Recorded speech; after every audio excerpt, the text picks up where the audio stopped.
1400 K-Star is KSRR Provo. Welcome, ladies and gentlemen, to Birds of Play with the Wingmen. Thanks so much for tuning in. My name is Joey Hurley. And I'm Chris Peterson. We're here at the home of the Owlz Stadium in Orem, Utah, and it's time for another unbelievable Orem Owlz baseball game. Tonight is Game 2 in a 4-game home series against the Ogden Raptors. So far, the Orem Owlz have taken Game 1 in this series against the Raptors with a fantastic comeback last night, winning the game 9-8 over the Ogden Raptors in the 9th inning. Wow. Incredible. It was a fun one to watch. Without an out, the 9th inning, they just put runners on and brought them home, and everything. I guess that's usually how you win a game in the 9th inning. But fantastic. What have we got? We're okay. Yeah. The Orem Owlz record now stands at 18-15. We are 2 games ahead of first place in the Pioneer League South Division, meaning the Ogden Raptors have a record of 16-17. We have a record of 18-15. Trailing us by 3 games are the Casper Rockies with a record of 15-18. And at the bottom, Idaho Falls Chuckers trailing us by 5 games, 13-20. That's in the Pioneer League South Division. My math might be wrong here, but if we win 2 more games out of the next 3 with the Raptors here, I believe that puts us in the playoffs regardless. Is it a lock? I believe. It could be a lock. Probably would be a lock. We have to thank our magic numbers, too. If we lose 3, we're out. If we lose 3, our magic numbers? Because and the Casper Rockies have to win 3. Right. And we have to lose 3 for us to go out completely. It's kind of funny. But right now we'll look at that magic number being 2. If we win 2 of these next 3 games with the Raptors, that's it. We're in. Yeah. These Orem Owlz radio broadcasts are brought to you by the Clean Home. A clean home is a luxurious home. J&J Services, Got Concrete, All-Star Garage, Marcon Incorporated, Sportsman'sWarehouse.com, Ace Mortgage Company, Blue Mountain Insurance, SOS Staffing Services, Escape Motorsports, Stephen Tenneger College, All Pro Tires under Car Care, where honest, fast, friendly service comes first, and Jack's Tire and Oil. Let's see what's going on in the Pioneer League standings for your Orem Owlz. Up there in the batting of the top 10 for the Pioneer League, Dallas Morris with a .314 batting average in his 280 at-bats and 66 games played. He has the most games played out of anyone in those top 10 of the batting averages for the Pioneer League. Almost. One person has one more, and that's Rusty Ryle. Yeah. And let's see. Dallas Morris also up there with his 51 RBIs.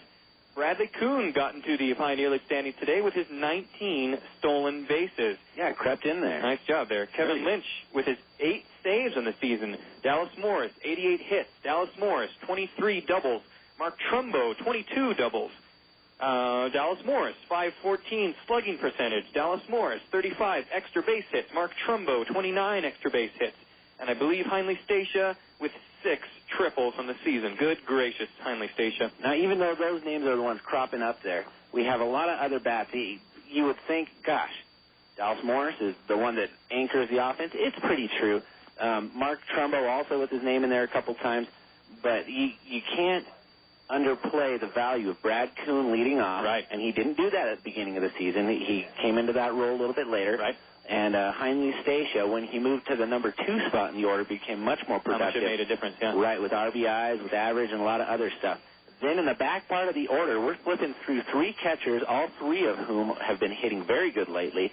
Brett Martinez, Clint Whipke, who's in the lineup tonight as a designated hitter. We'll get to that. And Martin Maldonado. We better go over the lineups right now. Yeah, let's do starting lineups. First for the Ogden Raptors, leading off Juan Rivera, the shortstop. He's at the plate right now. Batting second baseman Jesus Soto. Playing first base, David Sutherland. Russ Mitchell's batting fourth, playing third base. Designated hitter, Jason Mooneyham. Left fielder, Drew Locke. Right fielder, B.J. Richmond. Catching, Juan Apodaca. He's back in the roster of the Raptors. And center fielder, Trayvon Robinson in the ninth position. And pitching for the Raptors, number 44, Brent Leach. On the mound for the Owlz, Jose Arredondo. His first 2 pitches, fastballs inside, both ball for strikes, 0-2. And then this pitch, a fastball outside, 1 ball, 2 strikes. The batter Rivera. The Owlz lineup tonight, Brad Kuhn's going to lead off, play left field. Shortstop, Heinley Stacia will bat second. Playing third, batting third, Dallas Morris. Here's a fastball fouled back behind him, still 1-2 the count to Rivera. In the cleanup spot tonight, Mark Trumbo playing first base. Clint Whipke again doing the designated hitting and batting fifth. Second baseman Billy Boyer will bat seventh. Catching and batting Billy Boyer bats 6th. Catching, batting 7th, Martin Maldonado. And right fielder Mike Hughes is going to bat 8th. And Sancho Smith, playing center field, bats 9th. Cool. And Jose Arredondo again on the mound. He has a record of 5-0, 5 wins, no losses. 4.6 ERA on 62 2/3 innings pitched. 56 strikeouts for Arredondo, 16 walks. This is his 13th game start out of 15 games played.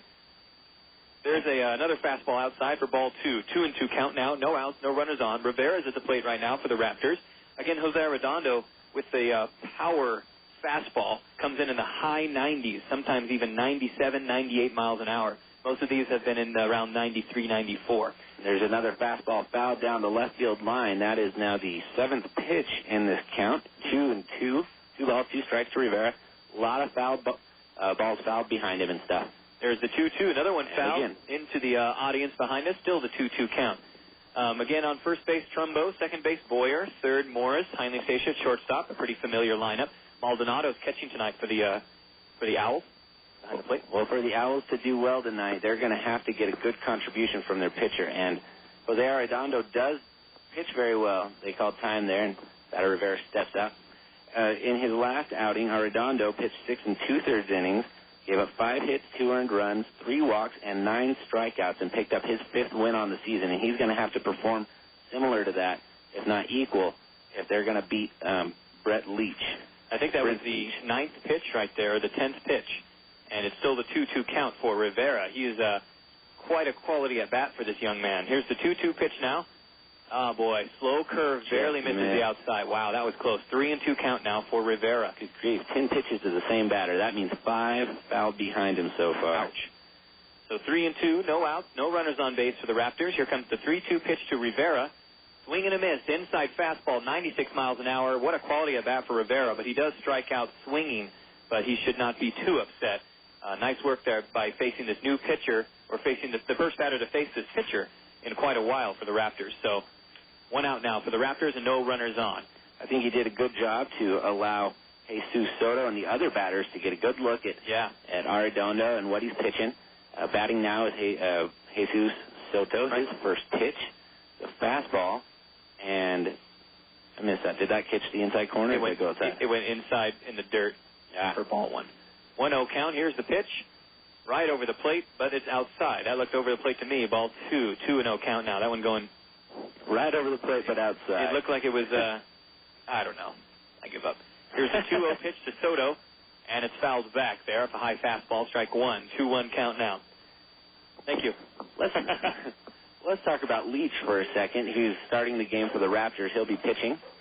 Leach comes into the game with a 2.54 ERA and a 5-3 record. He's a tough pitcher to beat. And in the Pioneer Leagues, he's second in strikeouts. He's up there in wins. 2-1 pitch is a changeup inside, ball 3. 3-1 count for Soto. See, what else is he in? Leach? Yeah, he's a lefty. 76 strikeouts. That causes a problem for some of our batters. There's a 3-1, a line drive right to Billy Boyer. He jumps about 3 feet in the air to grab that one out of the air, and that is out number 2. 6 foot in the air? Yeah. It was pretty high. Kind of jumped up there, scooped it up. That was amazing. Out number 2 there, keeping it in the infield. And now still no runners on for the Raptors. Now batting will be David Sutherland, the first baseman. So a bit of defensive work, giving Arredondo a little bit of help there. Yeah. Good glove by Boyer. That'll bring up David Sutherland. Sutherland is probably the most dangerous bat for average in the lineup for the Raptors. His first pitch is a fastball, hits the outside corner, strike 1. Comes in here with a 3.47 ERA. Average. 3.47 average. There's the 0-1 pitch. Inside fastball. Gets the corner. Strike 2. 0-2 count now. First pitch, Sutherland's check swing on. That one he thought was going way inside, but it didn't. 0-2 count. 2 outs. No runners on for the Raptors. Here comes the 0-2 pitch now to Sutherland.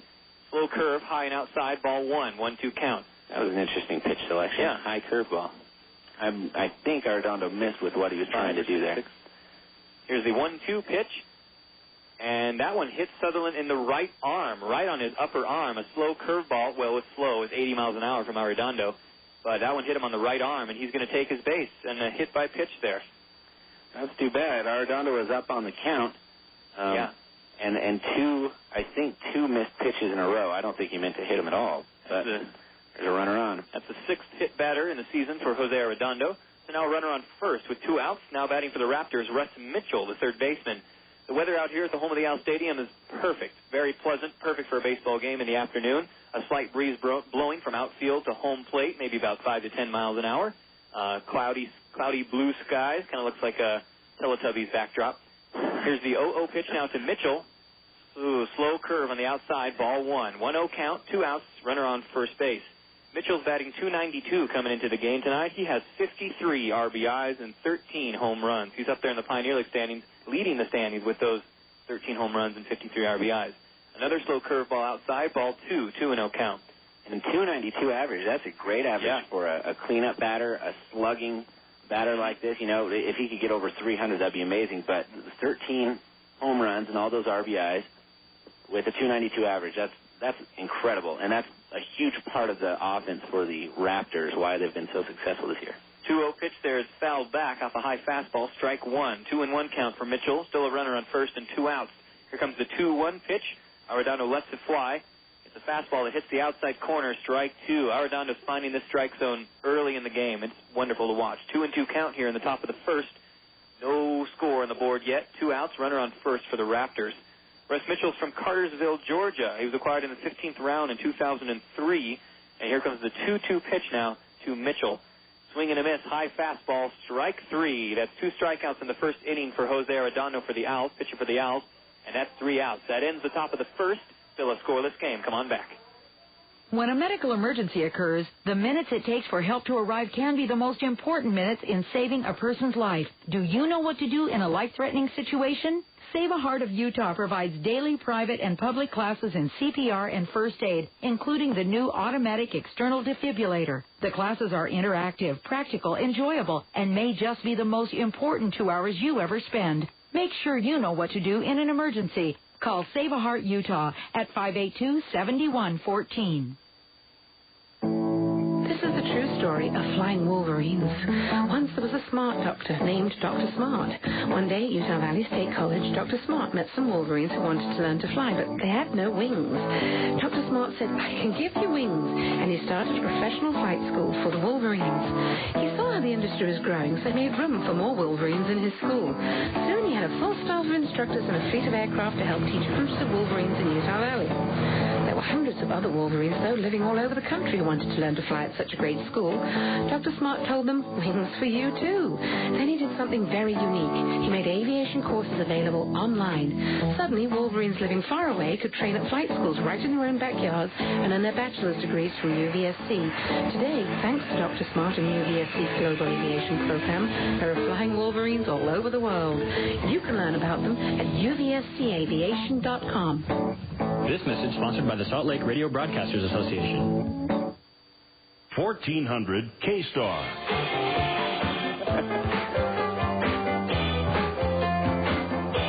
Welcome back, everybody, to Birds of Play with the Wingmen. I did it! Got it. We are now in the bottom of the first inning. The score is 0. The Raptors put a runner on base on the top of the first, but did nothing with him as Jose Arredondo struck out 2 batters of the 4 he faced. Yeah, it was an interesting first inning. Strikeout, lineout, hit by pitch, strikeout for Jose Arredondo. Yeah, so I guess a couple of hits and then a couple strikeouts, a lot of swings and misses. Yeah. All right, leading off this inning for your Orem Owls, top of the lineup, number 15, Bradley Kuhn, the left fielder. Against Stacia under him, Morris and Trumbo. Normal 4 people at the start of the lineup for the Owls. Again, pitching for the Ogden Raptors, Brent Leach, 5-3 record, 2.54 ERA, 76 strikeouts, 26 walks in his 63 2/3 innings pitched. He won the award for best pitcher at the Ogden Raptors for the Ogden Raptors team. They gave some awards to their own players. Here's the 0-0 pitch to Bradley Kuhn. First pitch, first swing, and it's a fly ball way out to left center field, and it's caught by center fielder Robinson. That one pretty high up in the air off the first pitch, but it's out number 1 off 1 pitch there. All right, that'll bring up Heinle Stacia. Heinle coming into the game batting .298, 2 home runs on the season, 39 RBIs. Pretty good average for a second guy in the lineup. He's a switch hitter. He'll bat from the right side of the plate against this left-handed pitcher. Leach. Here's the 0-0 pitch to Stacia. Shows bunt, pulls back, but a curveball hits the inside corner, strike 1. 0-1 count, 1 out. No runners on base for the Owls. Now, Leach being a strikeout pitcher, that probably means he's going to end up pitching a few more pitches rather than getting those easy ground outs. I think he got lucky, the first pitch swinging with Kuhn to get him out with one. The second pitch is inside. Finally checks his swing, and they say he did not go, so it's a ball. There's another fastball inside, low, ball 2. 2-1 count, 1 out, no runners on yet for the Owls. That's, what's his name? Robin Leach. Robin Leach. Yes. The lifestyle of the rich and famous. There's the 2-1, high fastball, outside, ball 3. 3-1 count for Stacia. Statia's batting 298. 298 coming into the game tonight. 39 RBIs, 2 home runs for Stacia. Here comes his 3-1 pitch. Lets this one fly. And it's foul over the right field wall there. High fly ball, strike 2. 3-2 count now. Last night in the game, Stacia went 2 for 4 with a single and a double. He also drove in 2 runs, adding 2 more RBIs to his total. That's right. Actually, over the last 10 games, Statia's batting .327 with 13 RBIs. 13 RBIs in 10 games. And considering he's only got... You probably could, Joe. No, I mean, I like that. There's a grounder down the third base line off the 3-2 pitch, and Stacia is barely thrown out at first base, almost beating the throw. So a ground out there to third baseman Mitchell for Hindley Stacia. Now 2 outs for the Owls in the bottom of the first. Still a scoreless game. That'll bring up Dallas Morris, third baseman, third in the lineup. Well, Mitchell's throw almost pulled Sutherland off the bag at first, and I think the first base umpire was debating on whether or not the foot came off before the throw got there or after. Delayed call. Called him out. All right, Dallas Morris steps into tonight batting .314. 51 RBIs, 9 home runs. Sadly, he went 0 for 4 in the game last night, though. After a 12-game hit streak. Didn't even reach base. All right, first pitch there, curveball, very slow. He swings on it, strike 1, 0-1 count to Morris. That's the slowest curveball I've seen from this new pitcher, Leach. Came in around 70. Usually throws it around 78. That was interesting. There's the 0-1, swing on that one, pops it out into right center field, and that's going to be caught by center fielder Robinson for flies out into right field there for out number 3. And that does it for the Owls in the bottom of the first. Still a scoreless game. Come on back. Everybody wants to be recognized for their accomplishments. From Little League to the pros, Employee of the Month to Salesperson of the Year, awards are a great way of saying you're a superstar. If you have a superstar on your team or at work, contact Payson Sports and Trophy. They feature a winning selection of awards, plaques, and trophies, as well as custom engraving and quantity discounts. Find them in your Yellow Pages or stop by at 15 East 100 North in Payson. Payson Sports and Trophy, blue ribbon quality and service.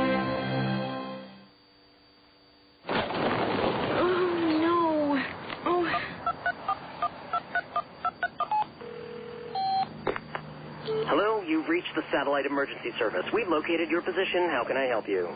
Yeah, I spilled my Diet Pepsi. The whole thing spilled out onto the side of the road.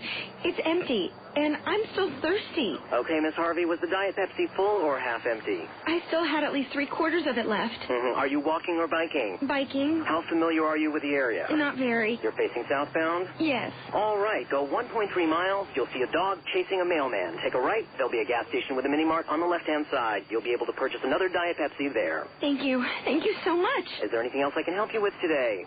I don't have my wallet on me. Double check your left pocket. There's some lint and $1 and change.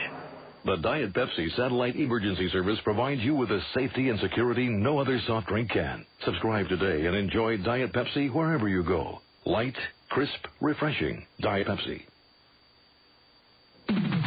1400 K-Star. Welcome back, everyone, to Birds of Play with the Wingmen. We're in the top of the second inning. It's a scoreless game. The Ogden Raptors up at bat. Jason Mooneyham's at the plate right now. First pitch is a fastball that hits the inside corner, strike 1, 0-1 count. Here comes the 0-1 pitch to Mooneyham. Swing and a miss on an inside fastball, strike 2. Jose Arredondo still pitching out there on the mound for the Owls. So far, he's struck out 2 Raptors batters, hit 1 as well. All right, Dondo's finding that strike zone and doing very well to get the first pitch in for a strike. Already up 0-2 on the count. And there's a fastball swing and a miss by Mooneyham. Wow. And strike out. Number 3 in a row. Go ahead. I didn't know if he was going to come with some off-speed stuff. I think Mooneyham thought he was going to come with an off-speed curveball, which Jose Arredondo can throw for strikes pretty well. And so he was way behind on the swing, way late, and bam. Cool. 3 strikeouts already and 5 batters. Wow. One out for the Raptors in the top of the second. Now batting is Andrew Locke. First pitch, fastball barely misses the outside corner, ball 1. Now Locke is a righty. So that other batter just faced was a lefty. So this outside corner becomes the corner that Arredondo was hitting before, and that one hits it. Strike one, fastball outside corner. 1-1 count now, 1 out, no runners on base. Arredondo does pitch a bit better to lefties than to righties. There's a 1-1, and it's a high pop fly. Underneath it is Dallas Morris. Nope, Heinle Stacia calls for it and makes the catch over by the left field foul line for out number 2. A big pop out there from Andrew Locke. So 2 outs already for the Raptors in the top of the second. Still a scoreless game. Now batting B.J. Richmond, the right fielder. Well, this game's going to start clipping along. Yeah. Nice. Only one batter reaching base, and he got hit by a pitch. Out of both teams. No hits on the board yet either. Yeah. Here's the 0-0 pitch to Richmond, and it's a fly ball going foul behind us for strike one. 0-1 count now for Richmond. Don't know how many stats we're going to get to read off on some of these guys. The only batter that stayed up there with a real quality at bat, Juan Rivera, led off the whole game. Got 10 or 11 pitches. There's a fastball outside. Ball one. 1 ball, 1 strike to B.J. Richmond. Now, Jose Arredondo, let's see, he's from the Santo Domingo, Dominican Republic. Has a fastball, of course, and the curveball that comes in around 84 to 88 miles per hour. He can put it up there pretty darn fast. I think I also saw a changeup from him today so far, but there's a fastball way inside, ball 2, 2-1 count. Here's the pitch. Another one flew off there. Flewed off. A lot of fluting. Fluting? Yeah. Strike 2, another foul ball there. 2-2 count. Been all fastballs to Richmond so far, and this could be a time to throw that off-speed stuff, but then again, he might come with another fastball inside and see if Richmond's waiting for that off-speed. And it is a fastball inside, but 2 inside, so now full count, 3 balls, 2 strikes. You're right, Chris. That's amazing. I didn't think you could ever be right. 3-2 count now for Richmond. 2 outs, no runners on. Here comes his 3-2 pitch. Let this one fly. Gets a hold of it, a high fly ball out in the center field, but going back in the warning track, center fielder Stantrell Smith, and he makes the snag back there for out number 3. That's going to do it for the Raptors in the top of the second. Still a scoreless game. Come on back. Out and Back is your Utah Valley source for all your family's outdoor adventure needs. Serving Utah County for over 17 years. We have a wide stock of excellent gear and clothing from Mountain Hardware, the North Face, and Sierra Designs, along with the Valley's largest selection of Chaco sandals. Whether you go camping, climbing, hiking, or mountaineering, we have what you need. Let us take care of you. Out and Back, 1797 South State Street, Orem. Bring in your Owlz ticket stub within 7 days after the game and get up to 3 pair of our $14.95 quick-dry nylon river shorts for only $4.95. Or mention this ad and get 2 pair of $6.95 outdoor socks free with any purchase over $20. The Wolverine, or Kula makes its den close to the I-15 freeway in Orem, Utah. Its feeding grounds on the campus of Utah Valley State College provides the Wolverine with a plentiful diet of over 32 4-year programs and an array of savory associate's degrees. But the Wolverine's an insatiable hunter and has developed an appetite for larger prey in the NCAA. Its recent forays have already disrupted Division I wildlife throughout the region. The Wolverine's a ferocious fighter, known to defeat animals several times its size. Humans should avoid confrontation with Wolverines wherever possible. Yet, for the sake of research, we went into the Wolverine den to record their behavior. For decades, the cougar's been presumed by ecologists and athletic directors in Utah to be at the top of the provincial food chain. Now, with the introduction of the green and gold UVSC Wolverines into the NCAA Division I ecosystem, it's evident that, as they say, there's a new color in town. 1400 K-Star. Welcome back, everyone, to Birds of Play with the Wingman. Thanks for tuning in. We're in the bottom of the second inning. It's still a scoreless game out there for both teams, of course, because it's a scoreless game for both teams. Yes.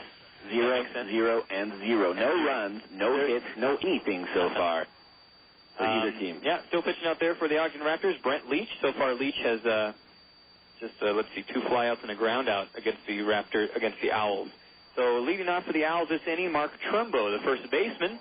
No outs, no runners on. Scoreless game here in the bottom of the second.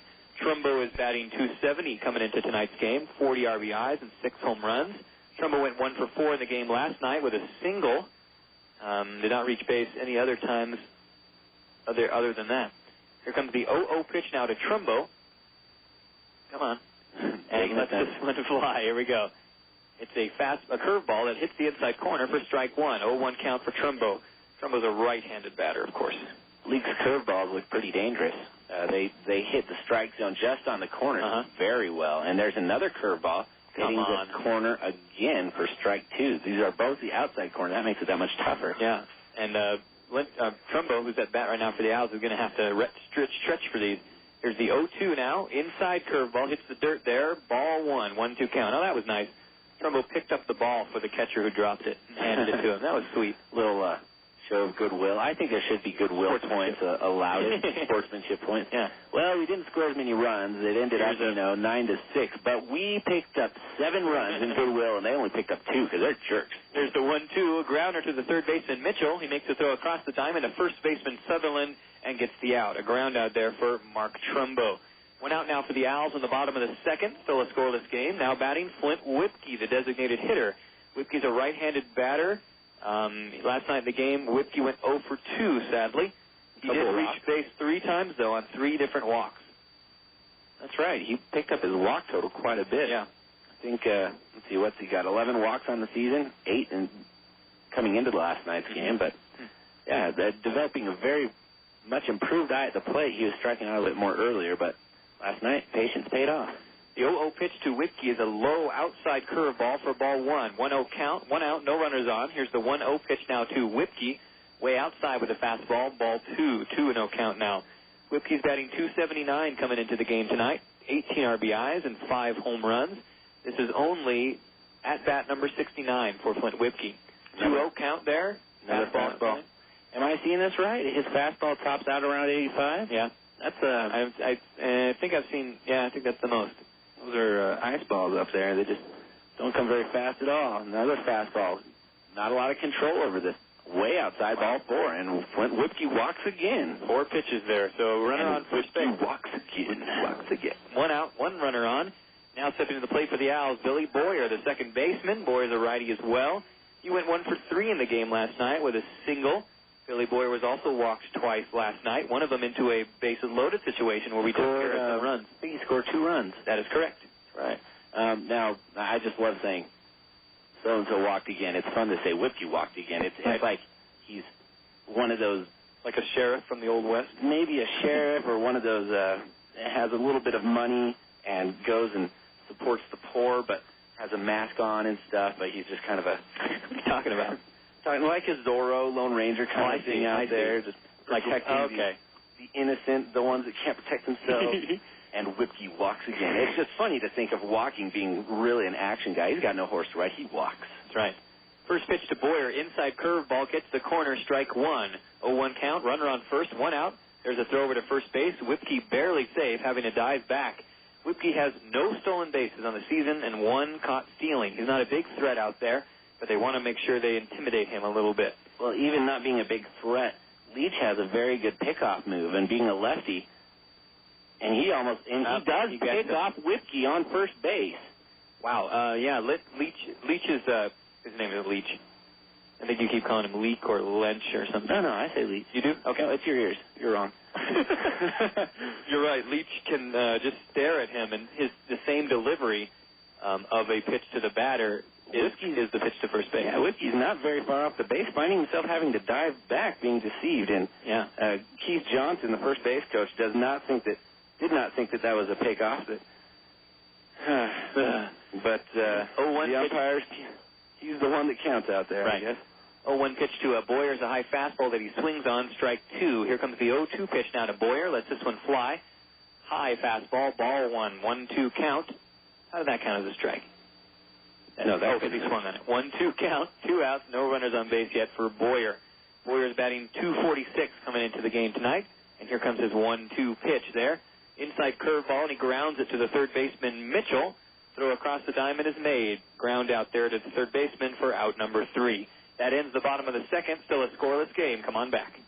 After watching the Orem Owls hit home runs all night, it's time to have a great reason to run home. Nothing beats a Love Sack waiting for you. Oversized sacks from Love Sack may look like huge bean bags, but they are filled with extra soft Durafoam and come in a variety of designer covers ready to match any lifestyle. But just like the Owls, a Love Sack is something you've got to see in person to really appreciate. Come sack out for yourself at the Love Sack store in the Riverwood Shopping Center in Provo, or any of the other locations across the Wasatch Front. For the original and still the best oversized sack, there's only Love Sack.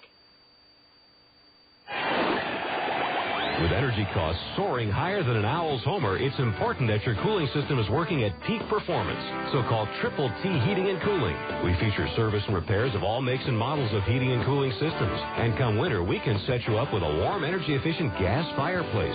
Serving all of Utah County, visit our showroom 1550 North Main in Spanish Fork or log on to TripleTHeating.com. Triple T Heating and Cooling. Comfort from our family to yours for over 30 years.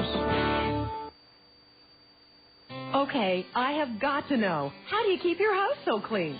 You have pets and kids, and yet your house is always spotless. So tell me, what's your secret? It's no secret. It's the Clean Home. I have them come in once a week, which saves me from cleaning on the weekends and gives me more time with the kids. The Clean Home is one of the best investments I've ever made. For daily, weekly, or monthly service, give them a call. They're in your yellow pages and online at thecleanhome.com. The Clean Home, because we all have better things to do.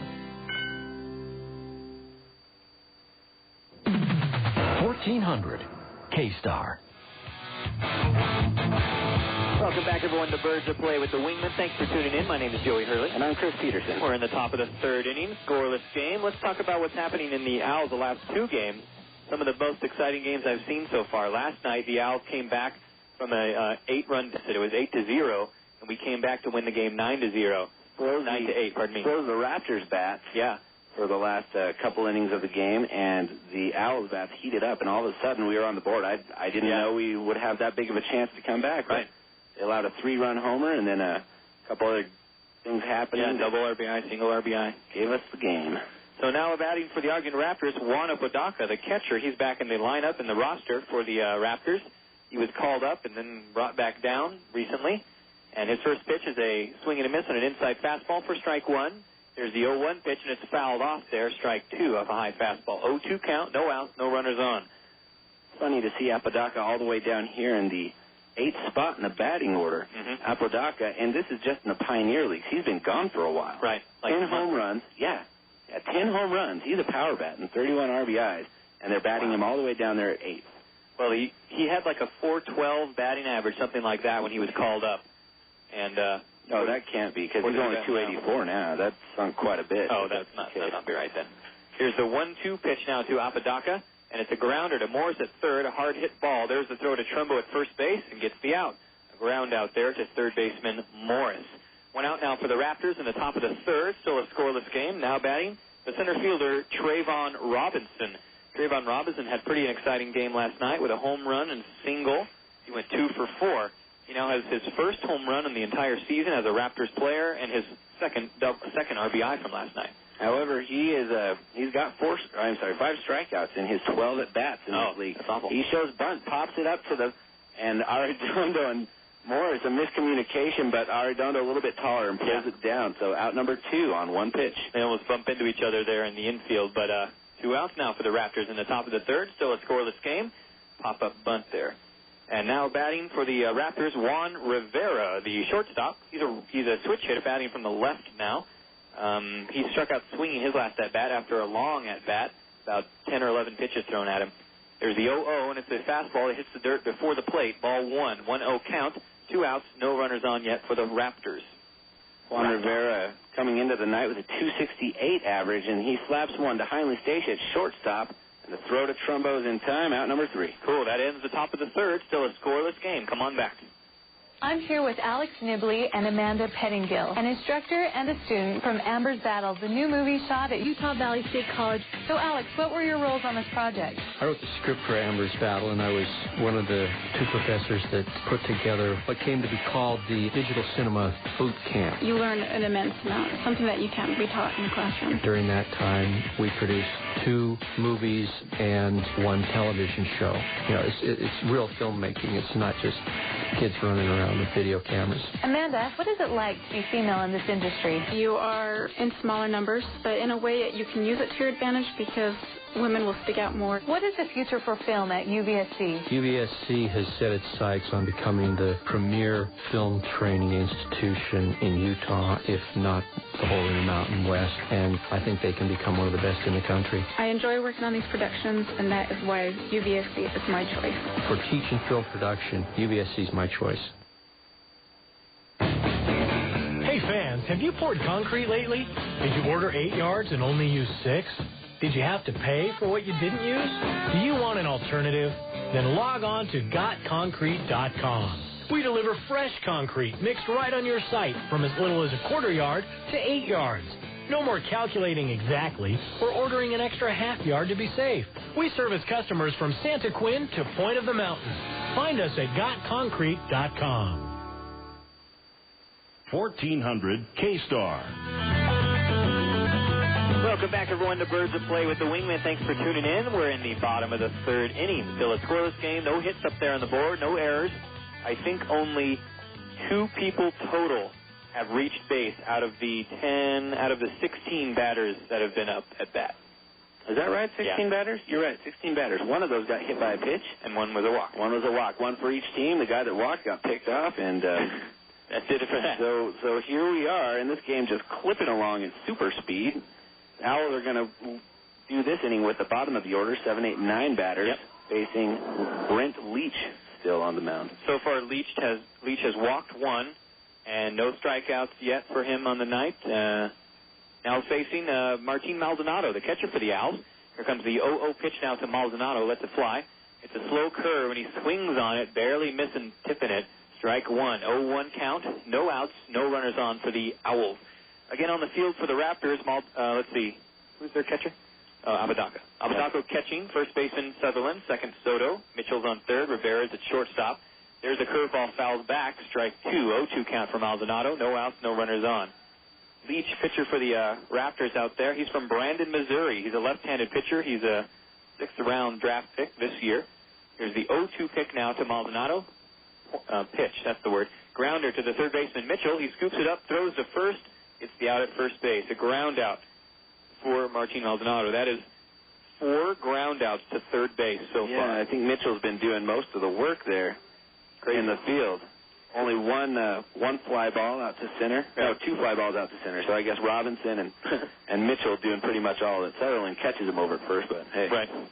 1 out now for the Owls in the bottom of the third. Still a scoreless game. Now batting Michael Hughes, the right fielder. Hughes had a wonderful night last night. Went 1 for 3 with a home run. Only his second on the year, a 3-run shot. Here's his 0-0 pitch, slow curve, hits the inside corner, barely getting it. Strike 1. 0-1 count, 1 out, no runners on. I tell you, if you're a lefty and you can throw curveballs for strikes, there's a place for you in the major league. Yeah. And this is Brent Leach, one of the big prospects in the Dodgers organization. There's the 0-1, outside fastball, ball 1. 1-1 count to Hughes. The problem is he's got to be able to throw that fastball for strikes now. Right. Well, does it matter that it only comes in at 83, 84 miles an hour? Not really, because the curveball works so well, and there's still about a 15-mile-an-hour difference on it. There's a 1-1, very slow curve on the outside, ball 2, 2-1 count to Hughes, 70 miles an hour curveball. Hughes is batting .220 coming into the game tonight, 13 RBIs, 2 home runs, getting his second home run last night. Hughes is from Hoffman Estates, Illinois. I want to say, last play with the Purple Angels, one of the returning players from the championship team. Here's the 2-1. Checks the swing and an outside curveball, but it gets the corner. Strike 2. 2-2 count now for Hughes. There's that curveball for a strike again. I am thinking, this game, as the pitchers both get into their rhythms, this game could be decided by the bullpens. Now, Leach, one of the only 2 players in the league to have a complete game, and he only has pitched 1 complete game. There's a fastball fouled off down the right field line, still 2-2 the count. He pitched 9 innings? Pitched all 9 innings. Wow. The other pitcher to pitch a complete game? Also on the Ogden Raptors, Corey Wade. Wow. Only 2 pitchers have done it. Only 2 complete games all year. They're both on the Raptors. And this is notorious Dodgers style. The Dodgers will just work these arms forever and complete games with a lot of their pitchers. It's less now than it used to be. That's a fastball high, ball 3, full count now to Hughes. Now, why is that advantageous to the team to have them pitch a complete game? Well, if the pitcher's doing well the whole game and gets the win, great. But if not, it's not advantageous, and it really hurts a lot of these arms. Right. But if it's maybe you've got a weak bullpen that you don't have faith in, that you don't want to turn it over to. Right. That was a swing and a miss and an outside curveball for Hughes, and he strikes out swinging. First strikeout in the game for the Owls tonight, and that's very good. Out of 8 batters, only 1 strikeout. So considering how much of a strikeout pitcher Leach is, that's very good. So 2 outs now for the Owls in the bottom of the third. Still a scoreless game and no runners on. Now batting Stantrell Smith, center fielder First pitch, one of those slow curves that hits the inside corner, strike one, 69 miles an hour. 0-1 count now for Stantrell. Here's his 0-1 pitch, lets it fly, gets a hold of it, cracks a hard grounder to the shortstop, scoops it up, makes a throw across the diamond, another ground out. That's 3 outs. That ends the bottom of the third, still a scoreless game. Come on back. I might have woke the shortstop up. I'm here at Utah Valley State College with new president William Cederberg. Mr. Cederberg, why is UVSC your choice? UVSC is my choice because it's a dynamic institution. The faculty are very strong. It's located in a community with strong values, a community committed to higher education, and I think the future is extremely bright here. So as I looked at it, I really didn't want to go to a school that was just maintaining the status quo. I wanted to be a school that was in transition, that was exciting, that was happening. Okay. As president, what are your plans? My largest job as president is to help the school and the members of this UVSC community establish a direction for the future, and then to go out and rally support for that direction. I think the future is extremely bright, and UVSC is definitely my choice for the future. Pioneer Radio and Sports would like to thank the following businesses who are committed to customer service. This Owlz broadcast brought to you in part by Ray's American Car Care Center, by Frederico Landscaping, exceeding your expectations since 1980, by the United States Air Force, Cross into the Blue, by Bei Ling Insurance Agency, Payson's hometown agency for over 30 years, and by Triple T Heating and Cooling, comfort from our family to yours. 1400 K-Star. Welcome back, everyone, to Birds of Play with the Wingman. Thanks so much for tuning in with Game 2 in a 4-game series here at home against the Ogden Raptors. And we're in the top of the 4th inning already, and it's scoreless and hitless out there. No errors either. Only two batters have reached base so far tonight, and they've both been not the right way. One of them a walk and one of them a hit by pitch. So not the right way. You reached the wrong way. Shame on you. Now batting for the Ogden Raptors, Jesus Soto. First pitch, fastball, outside corner, strike one. 0-1 count for Soto. Soto last at bat, he lined out to second baseman Billy Boyer. Here's the 0-1 pitch now to Soto. Lets it fly. Gets a hold of it and cracks it out into center field. That one's going to bounce in front of center fielder Smith for a single. And that's going to be the first hit on the night. First hit on the night there. Single for Jesus Soto. And now a runner on first with no outs. He kind of just poked that one into the center field, right into the Bermuda Triangle between second base, catcher, pardon me, what am I talking about? Second base, center field, and that is a Bermuda Triangle. What's the catcher doing there? In the gap. That's where it is. That'll bring up David Sutherland, the first baseman, and he's the batter that got hit by the pitch. He reached the wrong way. That's the wrong way. See, I have to say, though, Stantrell Smith did a good job fielding that ball. He came onto it quickly. Yeah. And held up right at the last second when he realized he wasn't going to get to it in time, and made a very good scoop catch off that first hop. First pitch to Sutherland, pop up, and Brad Kuhn in left field comes up and grabs it, so that's one away. All right, so 1 out now for the Raptors and a runner on first base. Now batting will be Russ Mitchell, the third baseman. Mitchell struck out swinging his last at-bat, getting the third out of the first inning. Mitchell's batting 292 coming into the game tonight. Mitchell did not play in the game last night against the Owls. A lot of the very quality bats for the Raptors getting a night off. Mitchell, Sutherland. No, Sutherland did play. I think Mitchell was the big one that got the night off last night. There's the 0-0 pitch, and it's a fastball, but he cracks it into left field in the gap between Heinle Stacia and Morris at shortstop and third.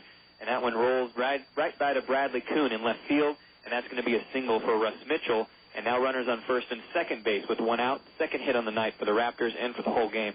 Well, sometimes when Jose Arredondo gets into trouble like this, a couple runners on, this is when he starts to fall apart a little bit. He's got to keep his cool out there, right, and focus on what he's doing. He's got good stuff. If he can get through an inning like this with 1 out, they've still got the double play option. Mm-hmm. Now batting for the Raptors is Jason Mooneyham, the designated hitter. First pitch, swing, and he pops it foul behind us there. Strike one. 0-1 count, 1 out. Runners on first and second. Mooneyham struck out swinging his last at-bat as well. He's batting .279 coming into the game tonight. He went 1 for 4 last night with a single. He's got 27 RBIs and 6 home runs. Not bad, Mooneyham. Here comes his 0-1 pitch. and lets this one fly. Outside high fastball, ball 1, 1-1 count. That's what I'm talking about. That was very high and very outside. Martin Maldonado doing a good job to get to that ball, so it's not a pass ball. But, again, Arredondo needs to calm himself down and make sure he's focusing on what he's doing, because he's got good stuff, and he cannot let some runs go here. This very well could be a 1-0 ball game at the very end if both pitchers do what they're capable of doing. And there's a swing and a fly ball out to the warning track. Santrell Smith grabs it. Runner on second base. De Jesus Soto tags up, and he's now on third base. So runners on the corners with 2 outs. Interesting. So in the top of the fourth, the Raptors have put 2 runners on base off of 2 hits. And with 2 outs, runners on the corners. Next stepping up, Drew Locke, the left fielder. He popped out to right field his last at-bat. Let's see. So Mooneyham, fly out center. Okay. Locke is mental note to self. I sometimes I carry around that tape recorder. Do you really? Mental note. Nope. Right. Anyways, okay. Here comes Locke to the plate. Runners on the corners, 2 outs. Here comes the 0-0 pitch to Locke, and lets this one fly. It's a high inside fastball, ball 1. 1-0 count now. 2 outs, runners on the corners. Seeing a big difference in how these fastballs are coming in. Martin Maldonado and Zeke Zimmerman, the pitching coach for the Owls, going out to the mound now to talk with Jose Arredondo. And in the beginning, he was throwing those pitches, those fastballs, for strikes. Right. And they were falling very well and doing a real good job at getting the corner. But now he seems a little flustered, and with those first two hits on the night and runners on the corners, those fastballs are now coming very high and quite a bit outside. So he needs to buckle down and put those fastballs where he's been putting them in the first place. Right, where he started putting them. And so Andrew Locke still at the plate right now with the 1-0 count.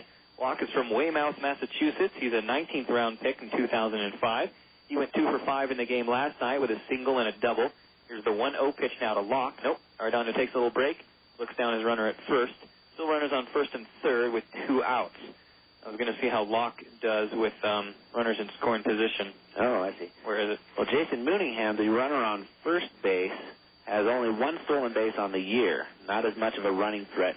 And there's another high inside fastball. Not where Arredondo wanted it. 2 balls, no strikes on the batter Locke. With runners in scoring position, Locke and 2 outs, Locke bats .308. That's not good. Yeah. Here's his 2-0 pitch. Inside fastball gets the corner. Beautiful. Strike 1. 2-1 count now. 2 outs. Runners on the corner still. Well, that's 2 pitches too late. Good thing he's got the strike and didn't get himself into a 3-0 count. But he's got to get another strike here, to be able to battle this batter. There's a 2-1. That's not going to do it. Fastball falls low. Ball 3. 3-1 count now for Locke. Arredondo has not thrown an off-speed pitch in this at-bat, all of them being fastballs, and 3 of the 4 missing his targets. All right, looking in, checking his runner on first base. That's Arredondo. Here's the 3-1 pitch now to Locke. Lets this one fly. Way outside with the fastball, ball 4. And the first walk on the game the first walk on a base on balls for Arredondo in the game tonight, and he is into a bases-loaded situation right now with 2 outs. Well, that does, I don't know, maybe sometimes you load up the bases and try to get to the next batter. I don't think they were attempting to do that. I really think Arredondo going for the strikeout got flustered there, and his fastballs just weren't going where he wanted them to go. All these high, and one of those low. Only one hit the zone, 1 out of 5. Now batting is B.J. Richmond. First pitch swing there, and it's a fly ball caught by Santrell Smith out in center field, leaving 3 runners on base. And that's 3 outs. That ends the top of the 4th. Still a scoreless game. Come on back. Thank goodness. Tacos. Burgers. Tacos. Burgers. What about pasta? No time. Sure there is. At Fazoli's, we can build our own pasta starting at just $2.99. It's super fast and super fresh. In about the same time as it takes for a greasy burger, we can build an Italian masterpiece like spaghetti and spicy marinara. Spicy marinara? Yep. Fazoli's. Cool, let's pick up Cindy. Karen. Cindy. Yeoman. Fazoli's, faster, fresher, better. The United States Air Force salutes the athletes competing in today's game. They know in sports, like in life, you have to step up to the challenge to succeed. If you have high aspirations and want to be part of another champion team, join the United States Air Force. You'll receive training in a variety of fields and become part of an elite group of men and women dedicated to the service of this great country. Call 1-800-423-USAF or log on to airforce.com. The United States Air Force. Cross into the blue. One of the unsung heroes at the ballpark is the groundskeeping crew. And it's up to them to ensure the field looks its best on game day. While your yard may not take the same pounding as the turf at a baseball stadium, it still deserves professional care. More Utah County residents rely on the pros at Frederico Landscaping Incorporated. They're now celebrating their 25th year of providing custom residential landscaping. For all your landscaping needs, including water features and grounds maintenance, you can rely on Frederico Landscaping. See their work online at fredericolandscaping.com. 1400 K-Star. Welcome back, everyone, to Bird to Stay with the Wingman. Top of the morning for you. We're in the bottom of the fourth inning. Top of the inning for you. That's what they should do in Ireland when they play baseball. Because, you know, all those baseball-playing Irishmen, when they're not playing soccer, they're playing baseball, right. Undoubtedly. Not golfing and other things. I guess golf is more of the Scottish, yeah. Yeah, but you know the Irish do, too. Yeah. We're in the bottom of the fourth inning. It's still a scoreless game. Only 2 hits up on the board. The Raptors did put 3 runners on base, loaded the bases, one of them a walk, and then two singles that loaded the bases, but Jose Arredondo and a flyout helped get us out of that bases-loaded situation. It was wonderful to watch. A good thing Arredondo got out of that inning without any damage. It could have been bad news for the Owls, and it's still a scoreless game in the bottom of the fourth. Now batting for your Orem Owls, number 15, Bradley Kuhn, the left fielder. Kuhn flew out to center field his last at-bat. Came in the game tonight batting .309, up from .304 last night. Kuhn is the only left-handed batter in the lineup for the Owls. Heinle Stacia, of course, bats switch, right? But does not comes to the plate righty against this left-handed pitcher. First pitch there to Kuhn, inside fastball, catches the corner, strike one. 0-1 count, no outs, no runners on. Here's the 0-1 to Kuhn. Way inside with the fastball again, bouncing off of the catcher's leg for ball one. 1-1 count now for Kuhn. Kuhn last night in the game went 2 for 3 with 2 singles. I don't think he came in for 1 run scored as well. Here's his 1-1 pitch. Gets a hold of it and fly ball foul over the left field wall there. Strike 2, hard hit ball. 1-2 count now for Kuhn. Versus left-handed pitchers, Brad Kuhn hits .256. And that's up over the last little bit. They weren't letting him in on a lot of these games versus left-handed pitchers, but he's shown that he can put down some of these bunt singles and hit regular singles. That one almost gets through the hole between first and second, but second baseman Soto comes up with it, and it's out number 1. He had to run quite a bit over to first base to try to grab that one off the ground, but he does. So 1 out now for the Owls in the bottom of the fourth, scoreless game. Now batting Heinle Stacia, the shortstop. He grounded out to third his last at-bat. Stacia came in the game batting .298, up from .296 last night, where he went 2 for 4 with a single and a double and 2 RBIs. A little more zip on that last ball, and that would have poked through the infield. And first pitch swing, and it's a fly ball out to left, and left fielder Locke comes down with it. So 1 pitch, second one down. That's 3 pitches so far. And 2 outs now for the Owls. No. That's 5 pitches. Oh, sorry. But still, that didn't make my point at all. It's the next 5 pitches, 2 away. That's true. That's pretty good. Very good. In fact, Leach doing very well in his pitch count. Pitched 9 pitches first inning, 12, 11. He's only got 5 here, and he's going to face Dallas Morris. Yeah. With 2 outs already in the bottom of the fourth. Morris flew out to center field his last at bat. 2 outs, no runners on. Here's the 0-0 pitch to Morris.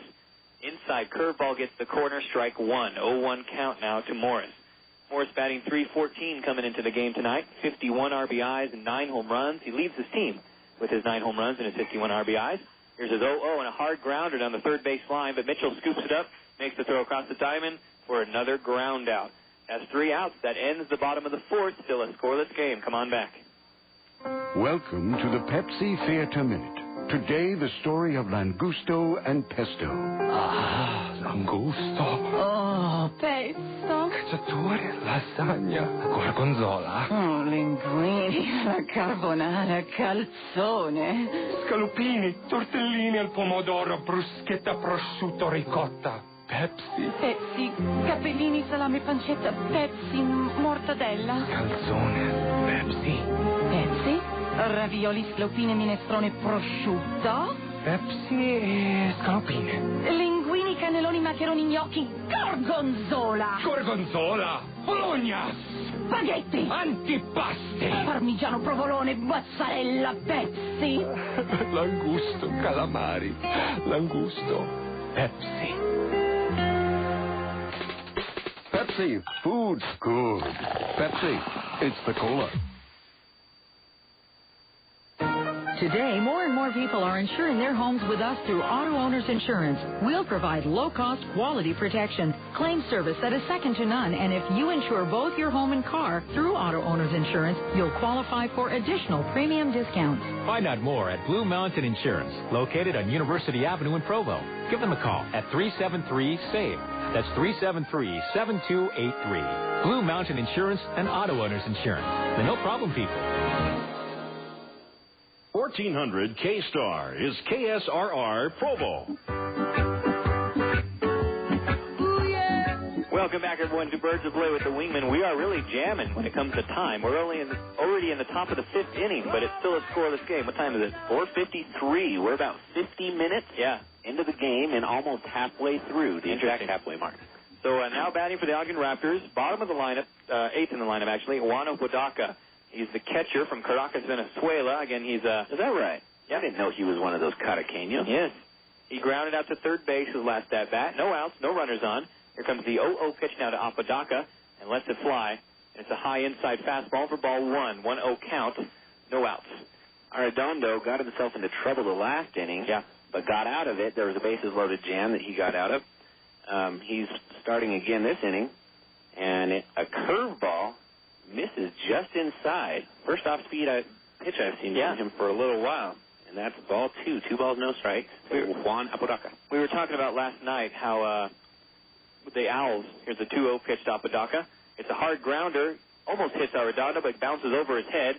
Stacia manages to get behind Arredondo and still make the throw to Trumbo at first and get the out. Nice work by Stacia there, hustling and backing up Jose Arredondo with the ground out. A lot of effort. Good job. So one out now. Juan Apodaca really not a fast runner at all. No. And so just get a lot of extra time. Maybe if it was one of those faster runners, if it was like a Kuhn or a Stantrell Smith, they would have beat that one out maybe. Right. Now batting is bottom of the lineup, Trayvon Robinson, the center fielder. First pitch, there we go, fastball inside corner, gets it, strike one. 0-1 count, 1 out, no runners on. Here's the 0-1 pitch, way inside with a fastball, ball one, 1-1 count. We were talking about last night how the Owls were in a bases-loaded situation with no outs and could not bring a runner home. And just then the Raptors were in a bases-loaded situation with 2 outs, which is a whole different story when it's out there. Here's the 1-1, and grounded to Hindley Stacia at shortstop. The throw to Trumbo is made for another ground out to Hindley Stacia. 2 outs now for the Raptors in the top of the fifth, scoreless game. Moving along still, just moving along here. But, yeah, it's a much different situation when you have 2 outs and bases loaded rather than bases loaded and nobody out. Right. Because the infield can play at regular depth and not give up anything. They don't have to get a double play or anything like that. Yeah, just a force out or something easy. Right. They don't have to get the lead runner even. They just have to get the out at whatever base is easiest. Already for the Raptors back at the top of the lineup with Juan Rivera. First pitch, fastball barely misses the low outside corner for ball one. 1-0 count, 2 outs, no runners on base. Here's the 1-0 pitch to Rivera and gets a hold of it. A high fly ball out into right field, very high up in the air. Underneath it is right fielder Hughes, and he makes the snag in right field for out number 3. Wow, 3 outs. That ends the top of the fifth. Still a scoreless game. Come on back. If the Owls are going to compete for the Pioneer League Championship, they're going to need an ace on the staff to lead the way. If you're thinking of buying a home or refinancing, you need an ace of your own. Look no further than Ace Mortgage Company. Our creative loan consultants offer the best terms and unsurpassed professional service. We ensure you get the loan that best suits your needs. Give us a call today at 426-5757. That's 426-5757. Ace Mortgage Company. Absolute commitment to excellence.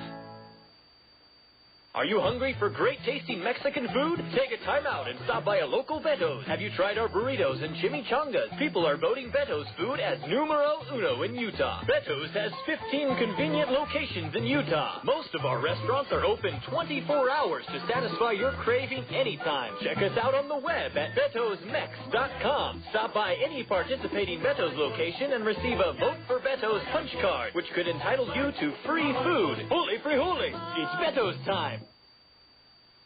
Insure both your car and home with us through Auto Owners Insurance, and we'll save you money. That's right. With Auto Owners multiple policy discount, when you insure both your car, home, mobile home, or condominium, we'll save you time and money by consolidating all of your insurance needs with a no-problem company. Auto Owners Insurance. For a free comparison, contact Western States Insurance Agency in Spanish Fork on Center Street across from City Park. Western States Insurance. Our customers are first class, just like our service. Find us in the yellow pages under insurance. 1400 K-Star is KSRR Provo. Welcome back, everyone, to Birds of Play with the Wingmen. Bottom of the 5th inning already, still a scoreless game. Only 2 hits on the board, 2 singles from the Raptors. Now batting for the Orem Owlz, Mark Trumbo, number 4 in the lineup. Here comes Trumbo's 0-0 pitch. And it's a fastball. It misses the outside low corner for ball 1. 1-0 count, no outs, no runners on. Trumbo, one of those grounded out to third his last at bat. Here comes his 1-0 pitch there, way outside with a fastball. Ball 2, 2-0 count now. Looks like pitcher Leach is trying to hit that outside corner with his fastball and cannot succeed. We're not even an hour into the game. Yeah. Just under an hour, and we are halfway done. There's a fastball that hits the outside corner. He finally got it. Strike 1, 2-1 count now for Trumbo. Of course, if neither team can score a run in the regular 9 innings, well, we're not halfway done. Right. Still zeros up there everywhere. There's a 2-1, way outside with a fastball, ball 3. Again, Trumbo's a righty, and all these fastballs have been going outside of him.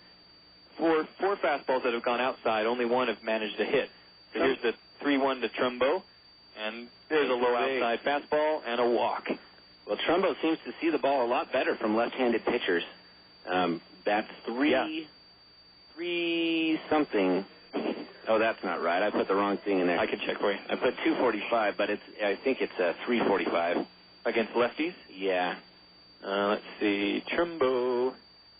Do I have that in here? I think I do. It's in there. We got this big, huge packet with all kinds of stats. Yeah. Baseball, the ultimate statistical game. So a leadoff runner on for the Owlz. And first pitch swing by Flint Whipke down the third base line. That's going to be fair, but Trumbo's going to hold up on second base, so just a long single for Flint Whipke. First hit on the night for the Owlz. Yeah. Runners now on first and second, nobody out. Beautiful. That was an excellent crack there down the third base line, bouncing about a foot away from the line, all the way almost to the fence in left field.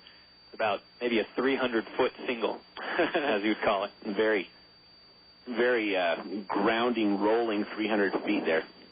This will bring out the pitching coach for the Raptors and a small conference out there on the mound. They want to make sure they know what they're doing. The home run for all your garage door needs is All-Star Garage. All-Star Garage introduces its latest innovation in garage door remodeling, the Virtual Photo, which allows an on-site preview of your new garage door with instant before and after pictures before you make the purchase. All-Star Garage, if we can't fix it, we won't charge you. 763-1114. SOS Staffing Services is proud to be a sponsor of Orem Owlz Baseball. Is your company looking for top talent? Do you have open positions that must be filled with key players? SOS Staffing Services is Utah County's home team. They have 25 Utah offices strategically placed to recruit top talent. They specialize in permanent placements in all careers, temp to hire, and temporary employment. The next time your business needs a home run, pick SOS Staffing Services. All right. I think I missed something. I'm just noticing this is a pitching change. And not right now. It is a new guy. I thought it so too, but I wasn't going to say anything because I'm like, how would they change it so fast? I have no idea why they changed it. Is it 50-something? Maybe they're trying to keep the pitch count down for Leach so he's ready for playoffs. But they have brought in a new pitcher for the Raptors, and he is a righty. Billy Boyer shows bunt, lays down a beauty. Both runners move over, but they do get Billy out at first with a sacrifice bunt. So now runners on second and third with one out. Call him Billy Bunter. This is 46 I'm seeing. Okay, so bottom of the 5th, scoreless game. The Owlz now have runners on second and third with only one out. Martin Maldonado, the catcher, stepping up to the plate now. What was the stat you wanted? Lefty something? No, let's look up 46. Number 46, we'll see who we got in the game now. New pitcher for the Ogden Raptors, Chris. K-R-I-S-E. Christopher Christ, I think. And here's his 0-0 pitch to Maldonado, way outside with a fastball, ball 1. Oh, come on, guys. Well, this is good news for the Owls. We've got some big bats in the lineup that do very, very well against right-handed pitchers. Here's the 1-0 to Maldonado, way outside with a fastball, ball 2. 2-0 count now. Christ is a righty from La Crescenta, California, 12th round pick this year. Christ comes into the game with a record of 0-3, 8.89 ERA on 28 1/3 innings pitched, 21 strikeouts, 12 walks. There's another fastball outside to Maldonado, ball 3, 3-0 count, 1 out, runners on second and third. Well, this is the Owls' chance here to go on the board and take the lead. The Owls also warming up a pitcher in their bullpen. That looks to me like Mike Pete. Yeah. And I think we'll see him maybe this inning, maybe the next one. Hard grounder to first base. They go for the lead runner, Trumbo. Apodaca blocks the plate well, and 1 out. Tags out Trumbo. That was a hard knock there into Trumbo's knee and just made him roll on the ground there for out number 2. No, out number 2. And now runners on the corners. So let's see. Maldonado reaches on a fielder's choice there. And Michael Hughes now stepping to the plate for the Owls with runners on the corners and 2 outs. Again, Michael Hughes had a home run last night, his second on the season. I'm not sure why they sent Trumbo on that. That ball was hit very hard to the first baseman. Right to him. And they didn't have any time to run to home, so he was out by a mile there. I think they probably should have just held up, kept the runners on the corners, or a runner on second and third. But instead, there's 2 outs now, runners on first and third. Mike Hughes fouls the first one down and down the third baseline, so strike 1 to Hughes. It's strange. It seems that in the minor leagues, so far as I've seen this season, I have seen maybe 6 plays at the plate. Is that right? I don't remember seeing very many plays at the plate where, like, someone had to block a runner coming home. Yeah. For some reason, I don't recall many. There's a couple that stand out to me. Yeah. There's the 0-1, and a curveball barely misses the inside for ball 1. 1-1 count now to Hughes, and 2 outs, runners on the corners. I just don't recall. There's sometimes where it's underthrown or way overthrown, but not much where they actually collide. I've maybe seen 3 where they actually collide. Really? That I remember. Here's the 1-1 to Hughes, checks the swing and an outside curveball, and he holds up. Good, ball 2. 2-1 count for Hughes. That was quite a check swing there. Hughes, let's see, batting .220 coming into the game tonight. Strikeout swinging his last at-bat. Hughes, let's see, in his last coming into the game, Hughes has 118 at-bats and 42 strikeouts. Not too good. 1 in 3. No, yeah, 1 in 3 about. Here's the 2-1 to Hughes, way inside with a fastball, ball 3. 3-1 count now. Well, he's got a good at-bat going here. 3 balls, 1 strike. With the 2 outs, they just have to find a way to bring at least the 1 runner home. Right. To take the lead and give them a chance. Owl's bullpen does pretty well at keeping the opposing teams down. The pitching staff, for the most part, is what's winning the games for the Owls. Sometimes you get a big night like last night, putting up 9 runs, erasing what the pitchers allowed. But that's not the norm. Usually the Owls depend on good pitching. There's a curveball that hits the inside corner, strike 2. 3-2 count now for Hughes. Runners on the corners, 2 outs. Here's a 3-2. It's a grounder, and it's foul at the third base line. Just wow. Barely. That was close. It was bouncing chalkwise, as they say where I'm from. That would have been a very tough throw for Russ Mitchell to make on third base, had that been fair, because that was just foul, and it kind of curving that way. Had at least made the bag, and then kept going. Mitchell would have been very deep in the hole, and he would have been had to throw pretty good to get the runner out. So still the 3-2 count for Hughes with 2 outs and runners on the corners. A breeze still blowing from center field to home plate, maybe about 10 miles an hour. Here's the 3-2 pitch to Hughes. Runner goes. Outside fastball. No way. What? No way. That was strike 3 looking for Michael Hughes. He thought it was ball 4 and started to walk to first base. So did everybody else in the stadium, including the pitcher, I think. So we leave 2 more runners on base. That's 3 outs. That ends the bottom of the 5th. Still a scoreless game. Come on back. This is the true story story of flying wolverines. Once there was a smart doctor named Dr. Smart. One day at Utah Valley State College, Dr. Smart met some wolverines who wanted to learn to fly, but they had no wings. Dr. Smart said, I can give you wings, and he started a professional flight school for the wolverines. He saw how the industry was growing, so he made room for more wolverines in his school. Soon he had a full staff of instructors and a fleet of aircraft to help teach hundreds of wolverines in Utah Valley. There were hundreds of other wolverines, though, living all over the country who wanted to learn to fly at such a great school. Dr. Smart told them, wings for you, too. Then he did something very unique. He made aviation courses available online. Suddenly, wolverines living far away could train at flight schools right in their own backyards and earn their bachelor's degrees from UVSC. Today, thanks to Dr. Smart and UVSC's Global Aviation Program, there are flying wolverines all over the world. You can learn about them at uvscaviation.com. This message sponsored by the Salt Lake Radio Broadcasters Association. When a medical emergency occurs, the minutes it takes for help to arrive can be the most important minutes in saving a person's life. Do you know what to do in a life-threatening situation? Save a Heart of Utah provides daily private and public classes in CPR and first aid, including the new automatic external defibrillator. The classes are interactive, practical, enjoyable, and may just be the most important 2 hours you ever spend. Make sure you know what to do in an emergency. Call Save a Heart Utah at 582-7114. 1400 K-Star. Welcome back, everyone. The Birds will play with the Wingmen. Thanks for tuning in. Already in the top of the 6th inning. Still a scoreless game. The Owls got their first hit in that last inning with a single from Flint Whipke, but sadly runners were left on base. 2 runners were left on base. So the Ogden Raptors are up to bat here with Jesus Soto, the second baseman. So far, Soto has lined out and had a single. He's 1 for 2. The first hit on the night for the Raptors went to Jesus Soto. And he got stranded out there on base. Good. But the line out very well could have been a hit. And Soto seems to see Arredondo's pitches pretty well. Yeah. But he got robbed by Billy Boyer jumping up and grabbing that one out of the air. There's the 0-0. First pitch, first swing. High fly ball out into right field. Underneath it is Hughes, and Hughes grabs it out of the sky for out number 1 off a first pitch. Canicorn. Wow. Like a canicorn, that's right. All right, so that's the first time they put him away easy. Cool. Good riddance. Soto was in that bases loaded situation his last at-bat, and now he's not on base. Take that, Soto. Now batting David Sutherland, the first baseman. He's a lefty from Queensland, Australia. So far, Sutherland has been hit by a pitch, and he's flew out.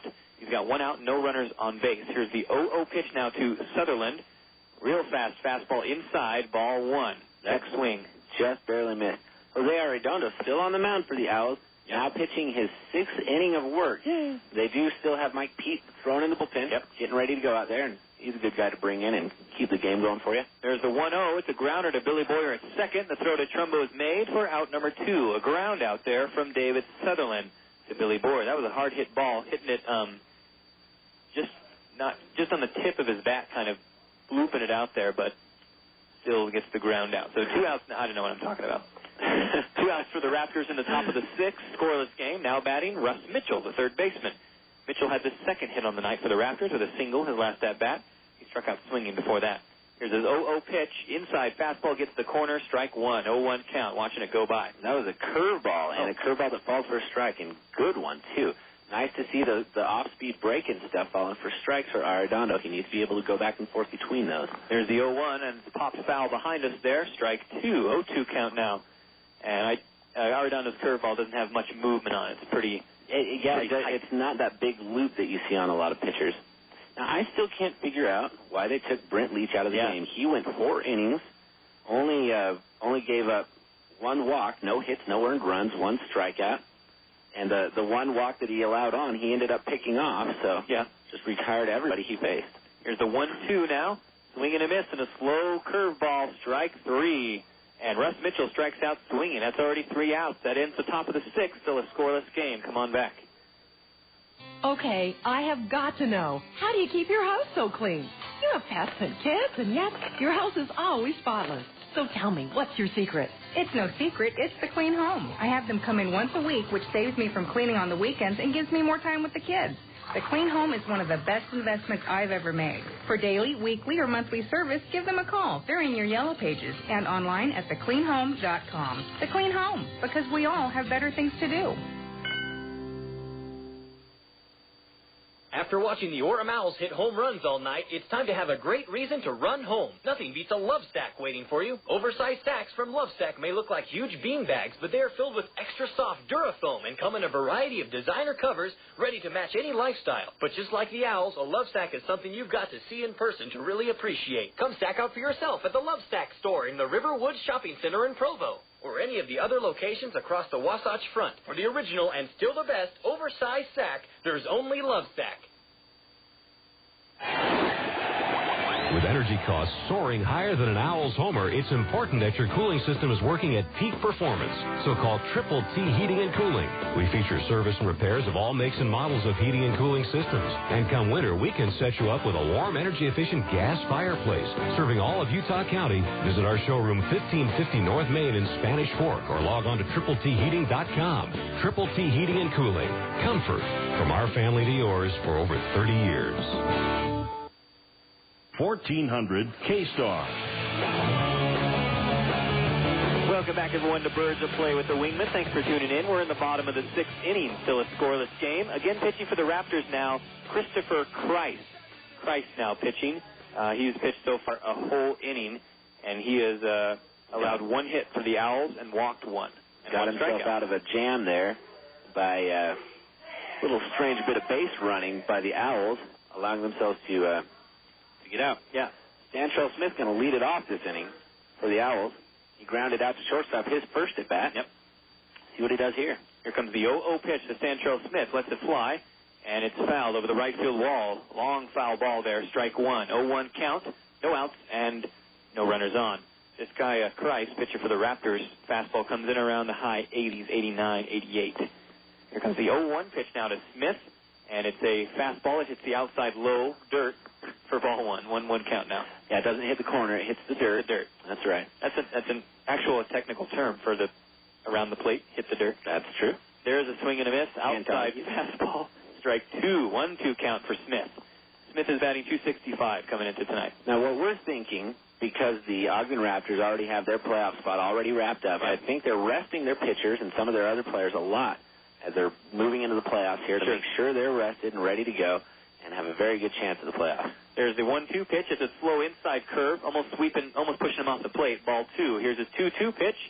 Swing and a what is it called? Swing and a miss. And a curveball going outside. Stantrell Smith tried to chase that one, but it's strike three, swinging Smith. Well, what was that, wave and a miss? Or I wanted to say swing and a slurve or something like that. But I'm crazy. One out now for the Owls in the bottom of the sixth scoreless game. Now batting, Bradley Kuhn back to the top of the lineup. So far tonight, Kuhn a fly out and a ground out. Batting .309 coming into the game tonight. Kuhn does have a 9-game hit streak going on. 0 for 2 tonight, but he has been pretty good lately. Tonight might be the night where we see a break in a lot of these hit streaks that we've been talking about over the last couple of days. Well, Dallas has got snapped last night after 12, and Brad Kuhn, I don't know. Brad Kuhn's got a right-handed pitcher going against him now, and very well could get his hit here. And the first pitch was a fastball outside for a ball, and the second pitch was a curveball that he swung on for strike one. There's the 1-1 pitch. It's a grounder to the first baseman Sutherland, and he tags his bag unassisted for out number 2 for the Owls. I heard in the minor leagues they don't count unassisted fielding, like if the like an outfielder catches the ball off of a bounce and then throws into like third base and hits the ground out, right? Or tags him out at third. Oh, tags him out on his own. He doesn't get the assist or something like that. There was some weird rule in the minor league. They don't give assists out like that? I heard something like that. Now batting for the Orem Owls is Heinley Stacia. First pitch swing, and he flies a little blooper out into left field in the gap, Texas leaguer, and gets on base with a single. Stacia's first hit on the night. And the second hit for the Owls. Cool. Everything even between the two teams. No runs, 2 hits for each team, no errors. We're here in the bottom of the 6th inning, a runner on with 2 outs for the Owls, and that'll bring up Dallas Morris. Cool. Who is also hitless tonight with a fly out and a ground out. Both of those getting the third out of their respective innings because the three batters face out, out, out.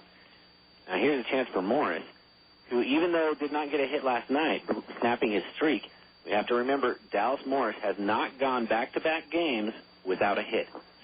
He always gets a hit after he goes in the whole season. Jeez. Always gets a hit after he the game after he goes hitless. So odds are, maybe not this one, but maybe the next at bat. I don't know. The odds say he'll get a hit. Right. There's always a first time for everything. Of course. But Dallas Moore's a very consistent batter at the plate. That's .314 coming into the night. That's a little bit down from where he's usually at, but he's a great bat to have in the lineup and great for a number 3 hitter. Hits for average, has some power on him, 9 home runs. Yeah. Does a lot of things well. Did you know that Stephen Tenniger College offers students of all ages a no-nonsense, fast-track approach to your education? They can help you achieve your education and career goals with associate and bachelor's degrees in medical, business, and computer fields. Stephen Tenniger College offers student financial aid to those that qualify and scholarships for high school juniors and seniors. They offer work-friendly class schedules, small class sizes, hands-on training, and career services. Take a tour of the new Orem campus on Sand Hill Road, 1 block south of the Orem Super Walmart. Call 375-5455 for an appointment. Hours are 8 to 8. That's 375-5455. So Moore stepping to the plate now for the Owls with a runner on first and 2 outs here in the bottom of the 6th, scoreless game. Pitcher Kreis looking in. Here comes the 0-0 pitch now to Morris. Lets it fly. It's a curveball that hits the inside corner, strike 1. He's good at that first pitch curveball that hit the inside. 0-1 count now for Morris. Yeah, Kreis has a pretty good curveball there. Haven't had a lot of chances to read our advertisements or our sponsors. This game just clipping along very quickly, not a whole lot of breaks. There's the 0-1, and it's a fastball outside, but catcher Apodaca for the Raptors makes a throw over to first base. Stacia, he's still safe, so. Stacia does have 10 stolen bases on the season and 10 caught stealings. So it's about 1 every other time. Yeah. So 2 outs and runner on first. Here comes the 1-1 pitch now to Morris, and it's fouled back there, strike 2, high fastball, 1-2 count. Something tells me the Owls are going to be cautious here, and even though Stacey's a good base running threat, they're probably not going to run him and let Morris swing away. If they do any running, it'll probably be a hit and run, something on that lines. And that doesn't make a difference because it's 2 outs. Right. They still can do the hit and run. There the runner goes, outside fastball, and catcher Apodaca goes to throw, and then decides, nah, I don't have a chance. Heinle Stacia too fast. So the 2-2 count now for Morris and a runner on second, and the 11th stolen base in the season for Heinle Stacia. Well, Apodaca, that was a pitch out, but Apodaca did not do very well transferring the ball to his hand, and so he had to hold up and not make any throw. There we go. I was wrong. Just talk about it. I'm a foolish man. And a runner on second base now in scoring position. And there's a slap over to the second baseman, Soto, and Soto throws to first. Ground out again for Dallas Morris. That's 3 outs. That ends the bottom of the 6th. Still a scoreless game. Come on back. I'm here with Alex Nibley and Amanda Pettingill, an instructor and a student from Amber's Battle, the new movie shot at Utah Valley State College. So, Alex, what were your roles on this project? I wrote the script for Amber's Battle, and I was one of the 2 professors that put together what came to be called the Digital Cinema Boot Camp. You learn an immense amount, something that you can't be taught in the classroom. During that time, we produced 2 movies and 1 television show. You know, it's real filmmaking. It's not just kids running around with video cameras. Amanda, what is it like to be female in this industry? You are in smaller numbers, but in a way you can use it to your advantage because women will stick out more. What is the future for film at UVSC? UVSC has set its sights on becoming the premier film training institution in Utah, if not the whole Intermountain West, and I think they can become one of the best in the country. I enjoy working on these productions, and that is why UVSC is my choice. For teaching film production, UVSC is my choice. Hey fans, have you poured concrete lately? Did you order 8 yards and only use 6? Did you have to pay for what you didn't use? Do you want an alternative? Then log on to gotconcrete.com. We deliver fresh concrete mixed right on your site from as little as a quarter yard to 8 yards. No more calculating exactly or ordering an extra half yard to be safe. We service customers from Santa Quinn to Point of the Mountains. Find us at gotconcrete.com. 1400 K-Star. Welcome back, everyone, to Birds of Play with the Wingman. Thanks for tuning in. We're in the top of the 7th inning. It's still a scoreless game. 2 hits on the board for each team, and now a new pitcher out there for the Orem Owls. Mike Pete comes in. Pete, do we have a line on Arredondo yet? Almost. Working on it right now. Take your time. Okay. Mike Pete comes into the game. A lefty, of course, from Brandon, Florida. He has a record of 2-2. I heard that. I heard it. Heard what? Record of 2-1, a .74 ERA on 24 and a third innings pitched. He has 2 saves in the season, 21 strikeouts, and 19 walks. I just had deja vu. All right, how's this for a line? After 6 innings, Jose Arredondo, the starter for the Owls, pitched 6 innings, gave up 2 hits, no earned runs, 1 walk, and 4 strikeouts tonight. Not bad at all. Not bad at all. Now batting for the old Rappy Raptors, Jason Mooneyham, the designated hitter. He is batting .279 coming into the game. He'll be facing Mike Pete, this lefty. Now lefty Mike Pete has the very slow looping curve, exactly opposite of Arredondo's curve. He does. Pete's curve is like, it's like watching a grenade just fall in. Never seen a grenade just fall in. I haven't either, but most people that do see it don't get to tell you about it later. That first pitch, curveball inside corner, strike 1. Here's the 0-1, inside fastball, ball 1. 1-1 count now for Mooneyham. What else can I tell you about Pete? He's got a slider as well, comes in around the mid-80s. Comes to us from Florida. That's right, Brandon. Yeah. Here's the 1-1, fastball outside, and that gets the corner, strike 2. Thank goodness. All right, 1 ball, 2 strikes now to Mooneyham. He went to the University of Florida, I believe. Is he a Gator? I don't know. He studied exercise physiology, though. And that one looped out over third baseman Morris's head out into left field, and Mooneyham is on with a single. God, that was an accident. So third hit on the night for the Ogden Raptors. Now a runner on first with no outs. Now batting Drew Locke, the left fielder. Drew, so far tonight, pop out and then was walked into a bases-loaded situation, which we got out of, thankfully. Locke is batting .285, 29 RBIs, 13 home runs on the season. Locke went 2 for 5 in the game last night with a single and a double. A lot of power in the Raptors lineup. A couple guys with 13 and Apodaca with his 10 and not very many at-bats. A lot of power out there. Here's the 0-0 pitch. Locke shows bunt but pulls back for ball 1. Maldonado, catcher for the Owls, makes a throw to first base to try to get Mooneyham, but he is still safe. So the 1-0 count, no outs, a runner on first base. Mooneyham has only 1 stolen base on the season, no caught stealing, so only tried 1 time. Here's the 1-0 count, the 1-0 pitch to Andrew Locke. Shows bunt again, another outside fastball. This time Maldonado does not throw. He attempted to, but decided against it. Ball 2, 2-0 count, no outs, runner on first base. Locke is from Weymouth, Massachusetts. And last night in the game, Locke was batting, .284. Locke lays down a bunt, and Pete straight over to first base with it, not even trying to get the lead runner. So sacrifice bunt, and Locke is out, but moves the runner over. All right. So 1 out now for the Raptors in the top of the 7th. Still a scoreless game. Runner on second base. Now batting B.J. Richmond, the right fielder. Richmond has flew out to center field both of his 2 at-bats, and both of them have been the third out of those innings. He's batting .290, 30 RBIs, 5 home runs. He went 1 for 4 in the game last night with the speed up about 15, more than that, almost 20 miles an hour. And that's ball 1. 1-2 count now for Richmond. Runner on second still and 1 out. He checks his runner on second. Here comes the 1-2 pitch and gets a hold of it, slaps it out in the left field in the gap. And here comes Mooneyham to third. Oh, he holds up. Good. He'll just stay there at third. Single. Yeah, a long single, but I was a bit worried there. And Kuhn came up with the ball quickly. All the Owls obviously worried to allow the run to score. That one, Mooneyham stays there. That one dropping in the gap behind Heinley Stacia, but thankfully Brad Kuhn was charging it up and made the throw in to hold runners. The runners on the corners now with 1 out, and now batting will be Juan Apodaca, the catcher. Well, this is interesting to watch because the pitcher, Mike Pete, is getting ahead in these counts. You know, no balls, 2 strikes, 1 ball, 2 strikes. He had 1 ball and 2 strikes on the last batter, Richmond, before Richmond popped that single out there. And you would think with that kind of a pitcher's count, he could play around with it a lot more. And there's a curveball in the dirt and past Martin Maldonado, and that's gonna allow the runner to score from third. And it is now 1-0. Raptors winning.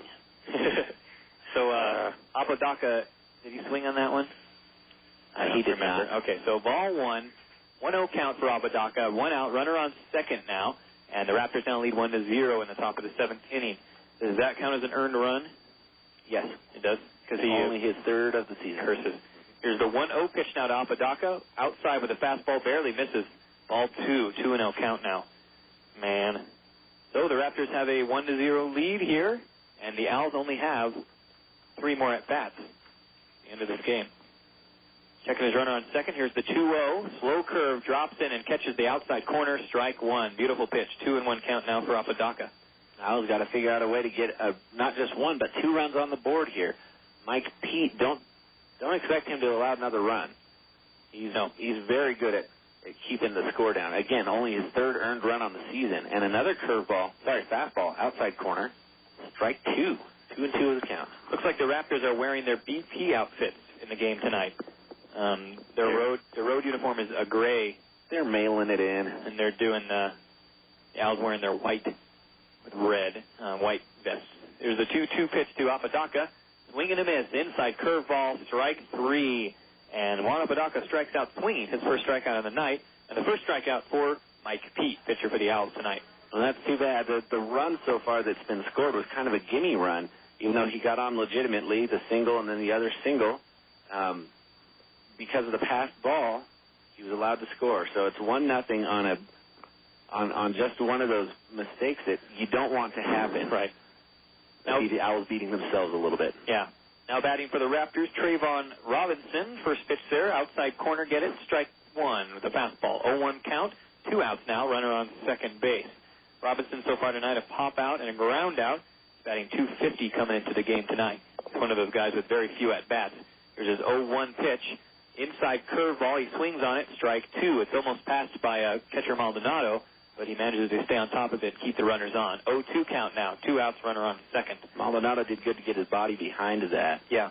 I think without that pass ball, Mike Pete would have pitched himself out of this inning. Yeah. And it would still be a 0-0 ball game. Ugh, that's the pass. That's Can't cry. Yeah. I don't cry anyway. Over spilt pass the ball. Mm-hmm. Spilt Pepsi. That's one of our sponsors. Free Pepsi, everybody. They sponsor us. Okay. This guy, Trayvon Robinson, only has a total of 14 at-bats. 5 strikeouts on those 14 at-bats. Now 6. Here's his 0-2 pitch, and it's a grounder right back to the pitcher, Pete. He tosses it to Trumbo at first base to get the out at first there. That's 3 outs. That ends the top of the 7th. The Raptors are now leading 1-0 over the Owlz. Come on back. Oh, no. Oh.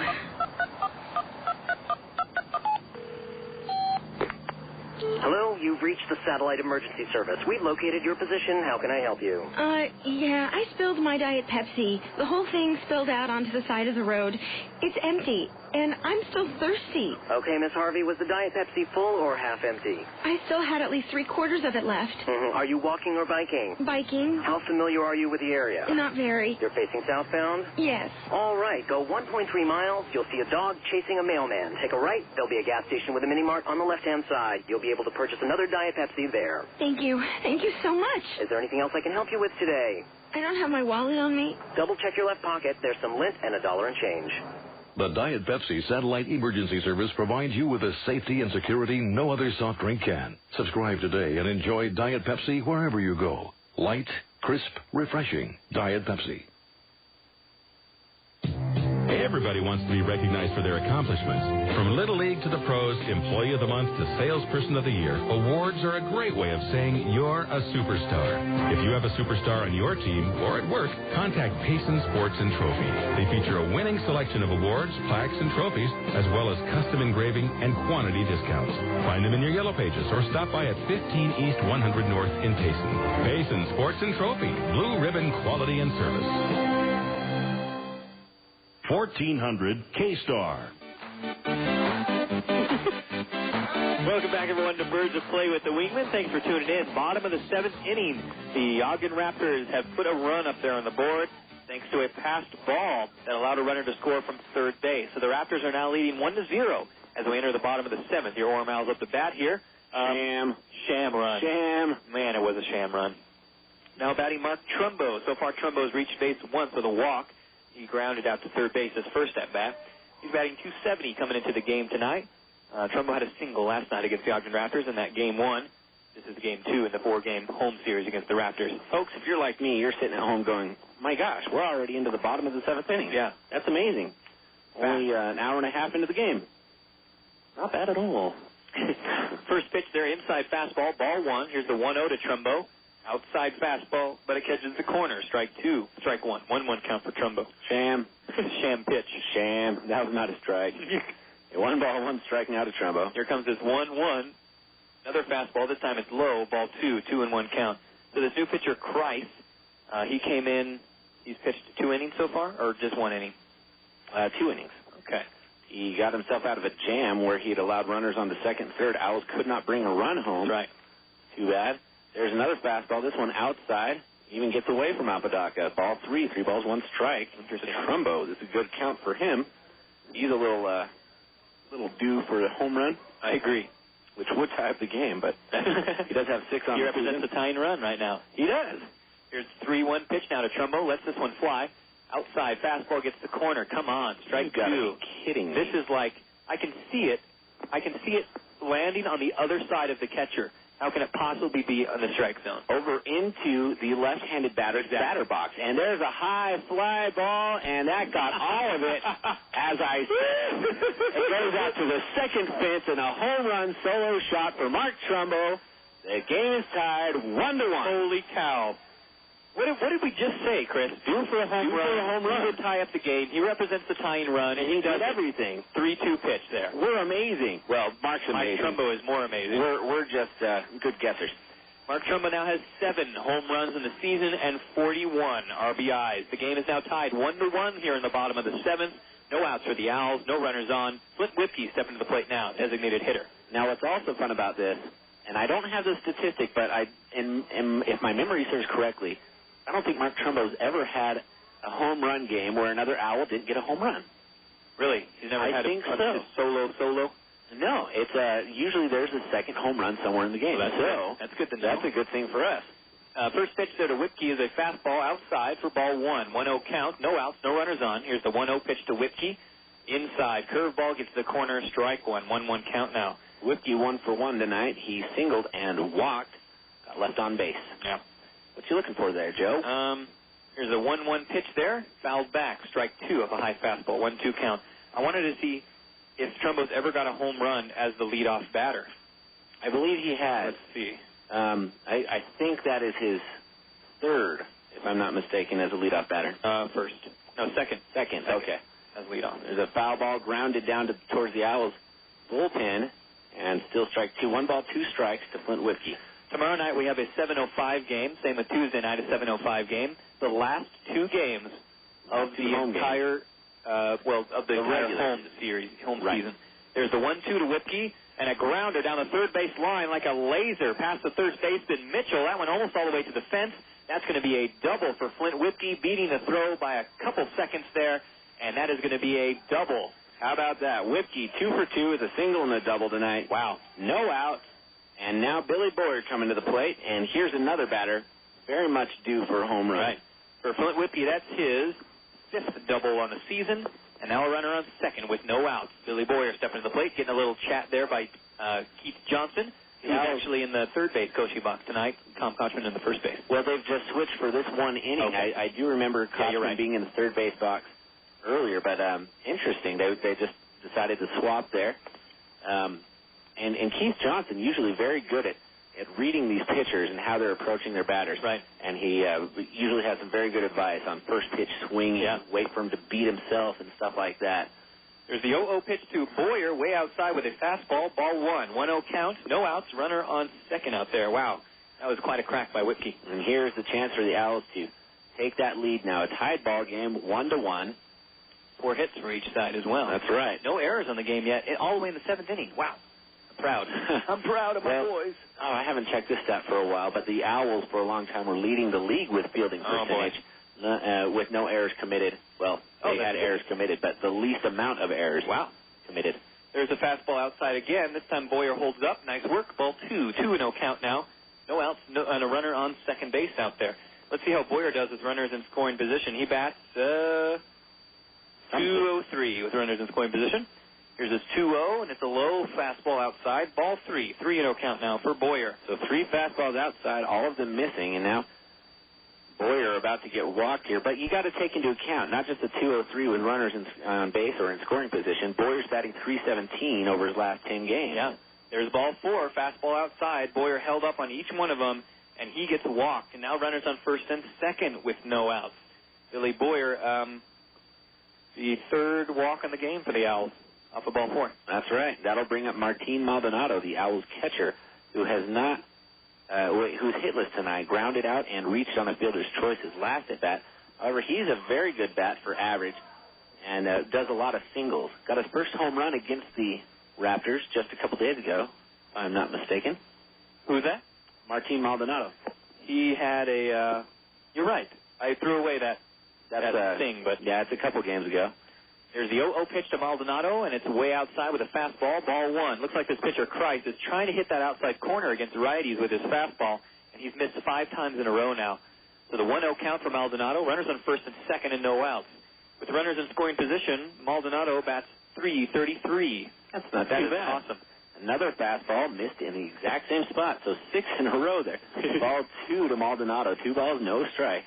Interesting. I wonder how long it's going to take him to go away from that. They finally have some action up in the Raptors bullpen. We got a pitcher throwing there. Yep. Maybe they do care about this game. There's the 3-0, and it's a high pop fly there. Underneath it's going to be the catcher, Apodaca.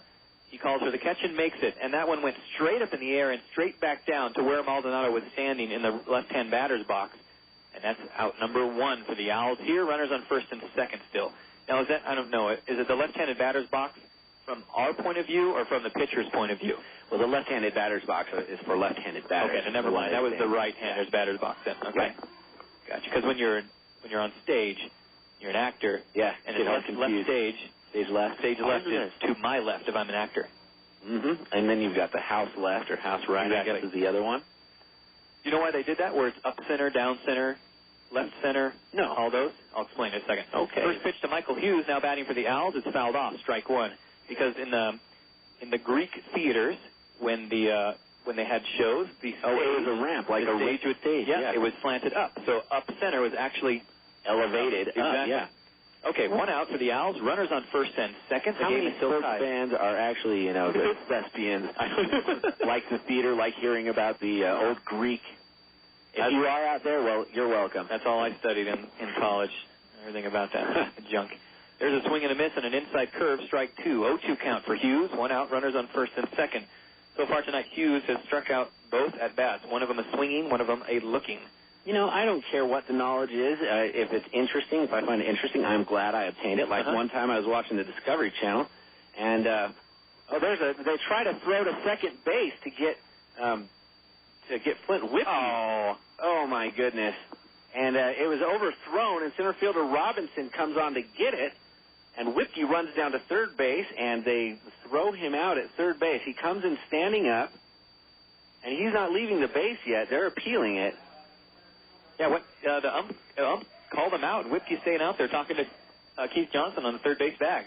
But apparently he's reversed his call. Oh man! And the Raptors players are furious about it. He called out, and now he's safe. Okay, well, anyways, on a pass ball. So it was the 0-2 pitch to Hughes, and it was a fastball that was inside. So no, he swung on it. So it was strike 3, and there was a throw to second base. It was way overthrown. But Whiskey was on second, and he ran into the second baseman Soto and had to go kind of underneath him, and Soto kind of fell on top of Whiskey. And this might be the call that he was landed on, and maybe a fielder's interference, something possible. Of that nature. I want to say Dodgers to the Raptors. The Raptors coach out there arguing this. Juan Bautista. They spell it differently every time I've had a roster. Oh, that's interesting. Well, this argument's still going on. I love it when you get one of these very, very questionable calls. Yeah, that was a... And, hey, we'll take it. We want the runner on third base. But you get these coaches out here, and they just give these umpires a mouthful for about an hour. Huh. All right, well, I'll read some ads then. It's our chance. Let's see. When the Owls built their stadium, they were the contractor that kept an eye on beauty, comfort, and detail. For your next building project, let Marcon Incorporated General Contracting create that beauty, comfort, and detail for you. They specialize in custom new construction, remodels, and additions. Marcon Incorporated General Contracting. Let them take the hassle out of your construction needs. And when it comes to firearms, bearing arms is your right. Gun safety is your responsibility. Never celebrate the 4th of July by firing rounds into the air. Store your firearms out of the reach of children, and always use trigger locking devices and gun safes.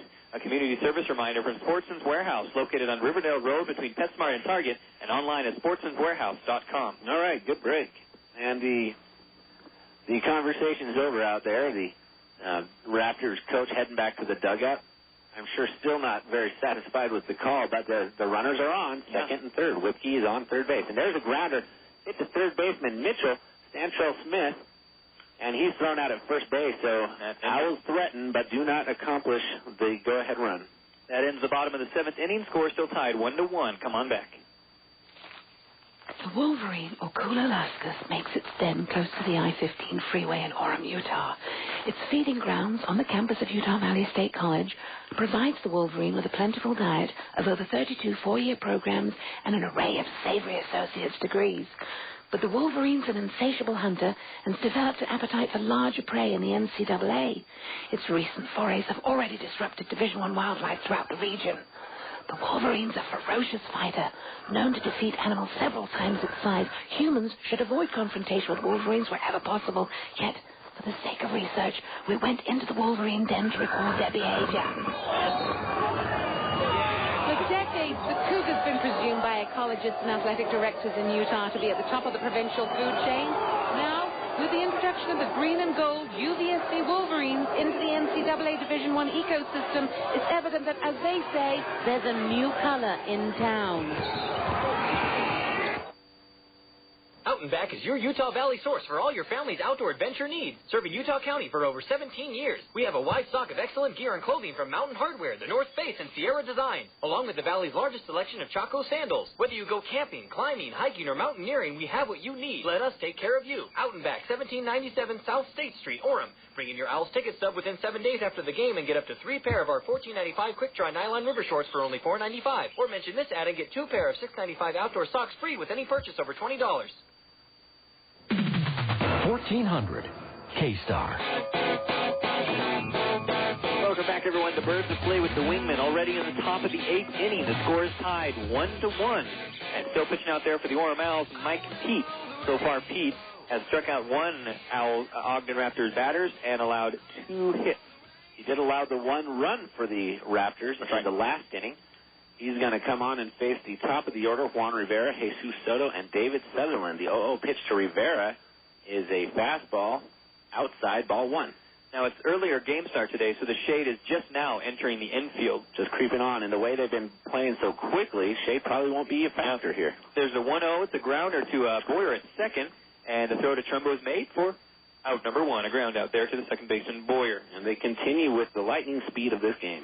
1 out now for the Raptors in the top of the 8th. Score is tied 1-1. Now batting, Jesus Soto, the second baseman. He's a switch hitter, and looks like he's going from the right now. He's from Cojedes, Venezuela. He had a line out tonight, a single and a fly out. This is about the time of the game where I start talking about major league things, what's happening around the league. Of course, we're very concerned with the Angels in the major league. First pitch to Soto, fastball fouled off down the right field line, strike 1, 0-1 to count Soto. The Angels coming into today are in a tie for first place with the Oakland A's with 76-59 record. Now, the Angels were up 5-0 in the top of the 4th last time I checked. And Casey Kochman, Tom Kochman's son, came away with, I think, a 3-run homer to give him the lead early on in the game. There's a high curveball outside, ball 1. 1-1 count for Pete, 1 out. That Kochman, Casey Kochman, my goodness, has 7 home runs and I think 60 at bats, 61 at bats, something like that. He's a monster. Yeah. And they don't give him a lot of playing time because he's a young guy and he's a rookie. He doesn't make a lot of stink out there in the clubhouse at all, but when he does get his time, he makes it count. He does, and they like him in the Angels organization, and they're in Anaheim with the team. All right, and there's a swing and a hit and a drive down the right field line. Hughes comes up with it. Soto makes his way to second base, and he's thrown out there at second base. They applied the tag just in time. 2 outs. Wow. Hughes made the throw all the way from the corner in right field, from that 312 mark, all the way to second base, not using a cutoff man. And got the tag like with time to spare, like a couple seconds to spare, too. He did. They're going to rule that a hit, a single, and tagged out at second. Wow, that was pretty incredible. Nice throw there. So 2 outs for the Raptors. Now batting David Sutherland. Here's his 0-0. Perfect curveball hits the outside corner. Strike 1. 0-1 count. 2 outs. No runners on. Still tied in the side 1-1 in the top of the 8th. Here again, we're getting some defensive help for these Owlz pitchers. There's the 0-1, swing and a miss, and a slow curve, strike 2. This time Sutherland swings on it, 0-2 count now. talk about more Major League stuff later. Looks like we're going to get out of this inning quickly. Yeah. Again, out there warming up in the bullpen for the Owls. I can't tell clearly. Is that Lynch, Kevin Lynch? No. Yeah, probably not. We're not sure yet. There's a fastball outside. Ball 1. 1 ball, 2 strikes to Sutherland. That might be Romero. Oh, that could be. I don't know. Huh. Well, it might be Wilson then. No, that's not Wilson. I know that's not Wilson. That's just not. It's not Wilson. The 1-2 pitch, high fly ball out in the left field. This time, actually, Stacia grabs it for out number 3. And that ends the top of the 8th, still tied 1-1. Come on back. The United States Air Force salutes the athletes competing in today's game. They know in sports, like in life, you have to step up to the challenge to succeed. If you have high aspirations and want to be part of another champion team, join the United States Air Force. You'll receive training in a variety of fields and become part of an elite group of men and women dedicated to the service of this great country. Call 1-800-423-USAF or log on to airforce.com. The United States Air Force. Cross into the blue. Tacos. Burgers. Tacos. Burgers. What about pasta? No time. Sure there is. At Fazoli's, we can build our own pasta starting at just $2.99. It's super fast and super fresh. In about the same time as it takes for a greasy burger, we can build an Italian masterpiece like spaghetti and spicy marinara. Spicy marinara? Yep. Fazoli's. Cool, let's pick up Cindy. Karen. Cindy. No, man. Fazoli's, faster, fresher, better. One of the unsung heroes at the ballpark is the groundskeeping crew, and it's up to them to ensure the field looks its best on game day. While your yard may not take the same pounding as the turf at a baseball stadium, it still deserves professional care. More Utah County residents rely on the pros at Frederico Landscaping Incorporated. They're now celebrating their 25th year of providing custom residential landscaping. For all your landscaping needs, including water features and grounds maintenance, you can rely on Frederico Landscaping. See their work online at fredericolandscaping.com. 1400 K-Star. Darling, this is the theater of the stars.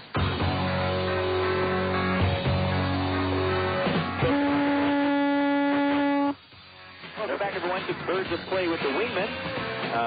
Can you hear it, Chris? I can hear. Check. Yeah, I can hear. A small difficulty there. We are in the bottom of the 8th inning. Tied 1-1 here in Orem. The Owls coming up to bat this inning with the top of the lineup. Brad Kuhn, Heinle Stacia, Dallas Morris. Looks like a new pitcher out there for the Ogden Raptors. Jose Obispo. There we go. Like San Luis Obispo? Right. Except the Jose guy. Okay, thank you. All right, so Obispo now pitching for the Ogden Raptors. He comes into the game with a record of 0-0, a 12.46 ERA and 4 1/3 innings pitched. Why are they using this guy? 6 strikeouts and 13 walks. What the heck? Maybe they really want us to get to the playoffs. I don't know. So if they see some promise in him and go, this is his outing. This time he does it the right way. Here's the 0-0 pitch to Kuhn, and it's a fastball that hits the outside corner. Nope, misses. Ball 1. 1-0 count to Kuhn. That was a 94-mile-an-hour fastball. Wow. Okay, maybe that's why. You got How many innings pitched does he have? There's a 1-0, and it's a grounder up the third base line, and nobody goes for it. And that one rolls out in the left field. It's going to be a single for Kuhn, his first hit on the night. Well, Kuhn poses a problem to opposing teams because of that bunt single that he can do, and they know it, so they creep him. The corner infielders creep up onto the grass, but a swung on hit like that, it's usually fielded by the third baseman very easily. It has that much extra zip to get right past him and go for a single. That's tough. Tough to field, tough to play. Kuhn, interesting, the way certain batters cause just weird havoc. Yeah. Create holes for themselves in the field to get their hits. Now batting Heinle Stacia, the shortstop. He's got a runner on first and no outs.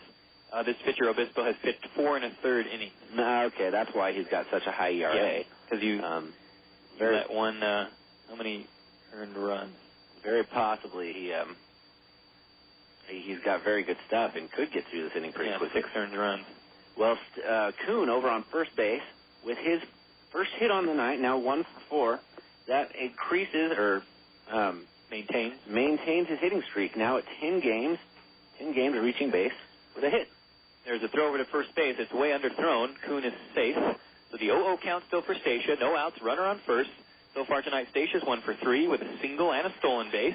Fly out and a ground out. He has Okay, he shows bunt and pulls back on an outside fastball for ball one. They're worried about Kuhn on first base. They've thrown about 3 balls over there trying to keep him on. And as they very well should be, Kuhn has 19 stolen bases on the year. Thrown over to first again, and Kuhn tags back on the bag. Still there. Kuhn now represents the go-ahead run on first base. He does. And the station represents the go-ahead and go-ahead run. The super fun, happy run. Uh-huh. Their independence run. The Raptors not wasting any time getting another pitcher loose should they need him. There's a chopper over first baseman's head, and the second baseman Soto comes up with it as it tips off of Sutherland's glove. He doesn't even touch the ball with his hand, just flips it out of his glove to pitcher Obispo, and they get the out at first, just barely. That was close. But it moves the runner over. Brad Kuhn is now on second base. I'm amazed that they got that play. They should be proud of themselves. That should be a web gem on ESPN if we had a camera here to record these things. Yeah, kind of a little, like a highlight flip with his glove. Yeah. Out of that little corner. So, one out now for the Owls and a runner on second base here in the bottom of the 8th. Still tied 1-1. Now batting will be Dallas Morris, the third baseman. Morris so far tonight has not reached base. Fly out, ground out, ground out. All of those outs have been the third out. Well, guess who's due? Yeah. Guess who's due? All right, here's his first pitch. It's a curveball outside, ball 1. 1-0 count. 1 out. Runner on second on base. We've mentioned earlier, last night snapped Dallas' 12-game hit streak, but he does not have consecutive games going hitless this year. If he shows up hitless tonight, this would be the first time it's happened. Morris bats .354 with runners in scoring position. That's a pretty good average. Heck yeah. The second pitch, a fastball, fouled off behind him. Strike 1. 1 ball, 1 strike to Morris. There's his 1-1 pitch. Outside fastball barely misses. Ball 2. 2-1 is the count now. 1 out, runner on second.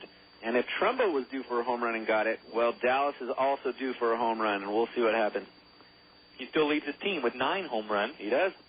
Here comes his 2-1 pitch. Lets this one fly. Way outside with a fastball, 92 miles an hour. Ball 3. 3-1 count now. And Dallas now with a good hitter's count. 3 balls, 1 strike. Yeah. He can look for something delicious, something yummy to hit way over the wall if he wants to. So Dallas Morris coming into the game tonight has had 280 at-bats and 50 strikeouts. Maybe about almost 1 in 6, 1 in 5. Center fielder Robinson shading to the right, not too far, but giving up a big gap there in left center, but it doesn't matter because it's another fastball high, and ball 4, and Morris takes his base. Runners on first and second now. Interesting. 1 out still for the Owls in the bottom of the 8th. Still a tied game, 1-1. Runners on first and second. Mark Trumbo now batting for the Owls. He's 1 for 2 in the night with a home run and a walk and a ground out. He now has 7 home runs on the season. Is this the guy they want to see? Nope. I don't think he has a multi-homer game. No. He might have 1, but I don't think he does. First pitch, fastball, outside corner, gets it, strike 1. That's the corner that this pitcher, Obispo, has been trying to hit, and he finally does with his fastball. So 0-1 count, 1 out, runners on first and second. Checks his runner on second. There's the 0-1, way high fastball, ball 1. 1-1 count to Trumbo. I sit here talking about the home run. Really don't need it. Trumbo, an excellent doubles hitter. Right. Hits that gap often. So that would do it. That would bring home at least a 1 run, probably 2. Trumbo has 22 doubles on the season. Here's his 1-1 pitch. High inside fastball. He holds up, checks his swing. Ball 2. 2-1 count to Trumbo. In fact, I think it's been a while since Trumbo's hit a double. Yeah, it has. Maybe he's due for that, too. He just started the year out with double, and was leading the league by far. Is he still leading the league with 22? Now Morris is leading with 23, and Trumbo's 22. Okay, so we got the number 1 and number 2 doubles guys out there. Here's the 2-1 pitch now to Trumbo. Swing and a miss on a high fastball. Hard swing there. Strike 2. 2-2 count for Trumbo. That's the hard one for him to lay off. Yeah. Such a tall guy.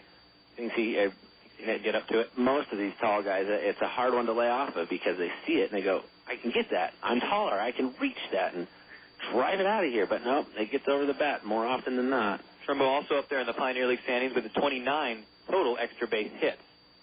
Trying to sneak in there, second baseman Soto. They throw over to second base trying to pick off Kuhn and gets back in time.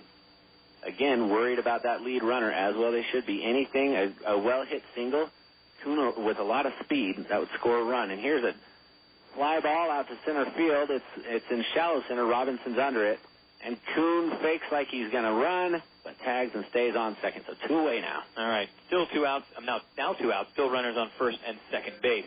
Fly out there for Mark Trumbo. Okay, Flint Whipkey stepping to the plate now, the designated hitter. He's 2 for 2 in the night with a single and a double. His 5th double on the season. He was also walked and then caught stealing. Well, he was picked off more. Yeah, I guess you'd call it. He was picked off. That's true. He represents the double fun go-ahead run. The Owls getting the runner on base with the first batter of the inning, got him over to second, and since then have got a couple outs and have not been able to get this runner home yet. Now 2 outs, runners on first and second. The first pitch of curveball missed outside for ball 1. 1 ball, no strikes to Whipkey. They need to take advantage of this opportunity. Here we are on the bottom of the 8th. Guess we could go into extra innings again. We seem to like doing that here. Here's the 1-0 high fastball inside, ball 2. 2-0 count to Whipkey. As a team, Orem is batting .271 coming into tonight's game. 671 strikeouts as a team. That leaves the Pioneer League with strikeouts still. And the only one who's close to us is Casper with 627. There's a pass ball. Fastball over Apodaca's head, and now runners are on second and third. Woo! Not even close. Another one of those would do it. Now, why wouldn't they say that's a wild pitch? That's going to be a wild pitch. Okay. Yeah. I'm sorry. I just come up with the wrong term for it right away. Well, because he could have got it, maybe. If he really, jumped on top of a chair. Speaking of wild pitches, I was listening to the radio earlier this morning. The stop it, guys. The Atlanta Braves in their game against, I believe, the Cincinnati Reds, Jeff Francoeur was at bat, and they were going to intentionally walk him. And in the intentional walk, the pitcher has just been called up, one of those September call-ups into the majors, and in the intentional walk pitches, threw it way over the catcher's head. Oh, man. It was amazing. So here's the 3-0 pitch and a fastball outside again. Ball 4, and Whipkey's on for the 4th time tonight. Walked the second walk. Yeah, walked into a bases-loaded situation this time. So 2 outs, bases loaded. Now batting Billy Boyer, the second baseman. Let's see. Billy Boyer, let's see how he does with bases loaded.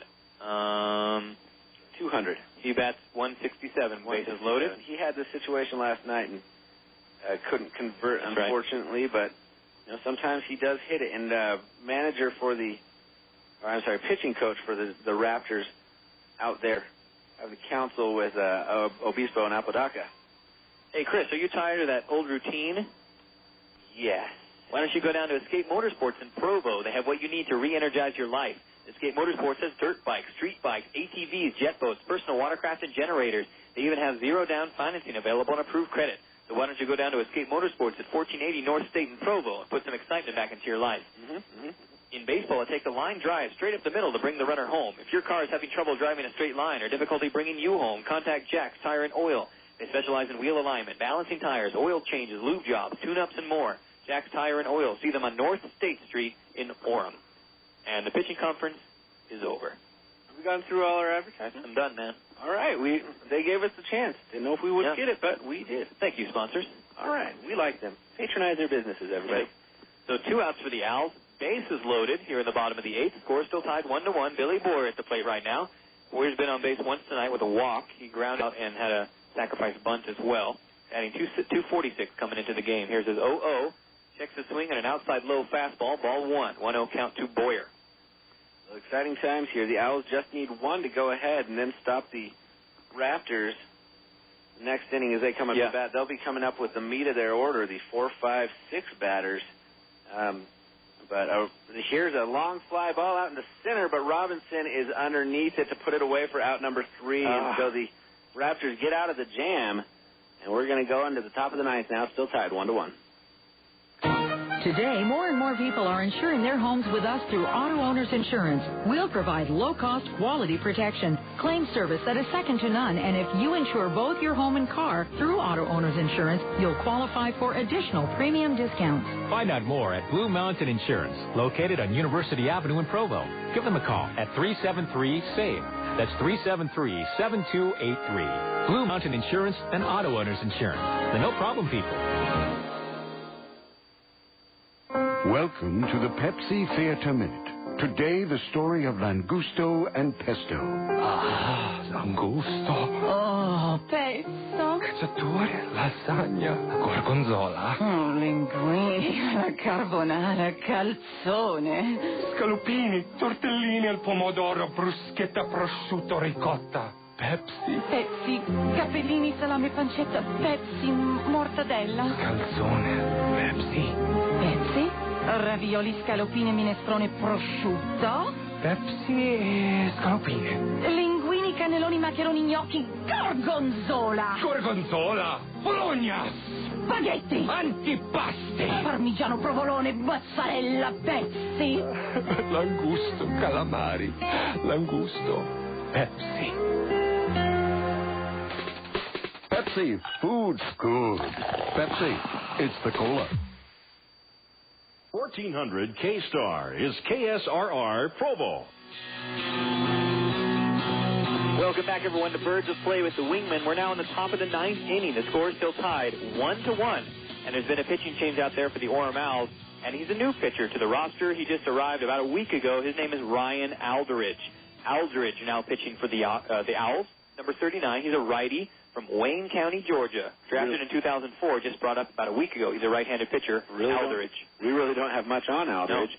No. I think he has appeared once for us so far. Yeah, he has one game, no ERA, no wins, no losses. He's pitched one inning, and he walked one and struck out two. Not bad. That isn't bad. We had two call-ups just recently to supplement the bullpen. Aldridge is one of those, came up from Mesa. The other one, Gustavo, am I right? Yeah, Gustavo. Espinoza. Uh-huh. A lefty. A lefty, yeah. So now we have three left-handed pitchers to choose from out in the bullpen. That's kind of nice. But these guys earning their call-ups, both Espinoza and Aldridge, pitching very, very well down at the Arizona, or the Mesa Angels. Yep. Let's see. Aldridge will be facing Russ Mitchell, Jason Mooneyham, Andrew Locke, middle three of the lineup. Here comes the 0-0 pitch to Mitchell. It's a high fastball inside, ball one. 1-0 count, no outs, no runners on base. That's a 92-mile-an-hour fastball there from new pitcher Aldridge. There's a guy standing right in front of us right now, not realizing he's blocking the view. He's got a Cubs hat. That must be a sorry life. I don't say that because they're a terrible team. It's just that they're one of the best heartbreaking teams out in the major leagues. That coat of the I'm sorry, I said coat. I was going to say curse. The goat herder's curse hanging over them and keeping them away from World Series, and then the Bartman curse that a couple of years ago catching that fly ball that should have taken them through the National League Championship Series and the World Series. Now 1-2 the count to Sutherland. He chops the curveball foul. Aldridge way up on. I'm sorry, this is not Sutherland. This is Russ Mitchell. Yeah. Mitchell has struck out twice tonight and singled, so he's 1 for 3. He strikes out occasionally, 51 strikeouts in his 260 at bat, so about 1 in 5. He's overshooting the mark here today. And here's a slap chopper to Bill Boyer, backhanded. Throw over to first is in time and out number 1. Beautiful for the Raptors. Now, I think I saw a slider there from Aldridge. Came in at 81. I'm not quite sure. I didn't quite see the end of the pitch. Well, we're going to have to pay more attention. Yeah. So far, I've just seen a fastball, 91 to 93. I've never done well in school. I just can't put my brain on what the teacher's saying. I sit there and make my airplanes and little paper footballs and whatever else. I doodle better than anybody else I've ever seen. I am a very good doodler. Now batting is Jason Mooneyham, the designated hitter. First pitch there, swings on an inside fastball, strike one. 0-1 count, 1 out, no runners on for the Raptors. So far tonight, Mooneyham is 1 for 3 with a single, a fly out, and a strikeout.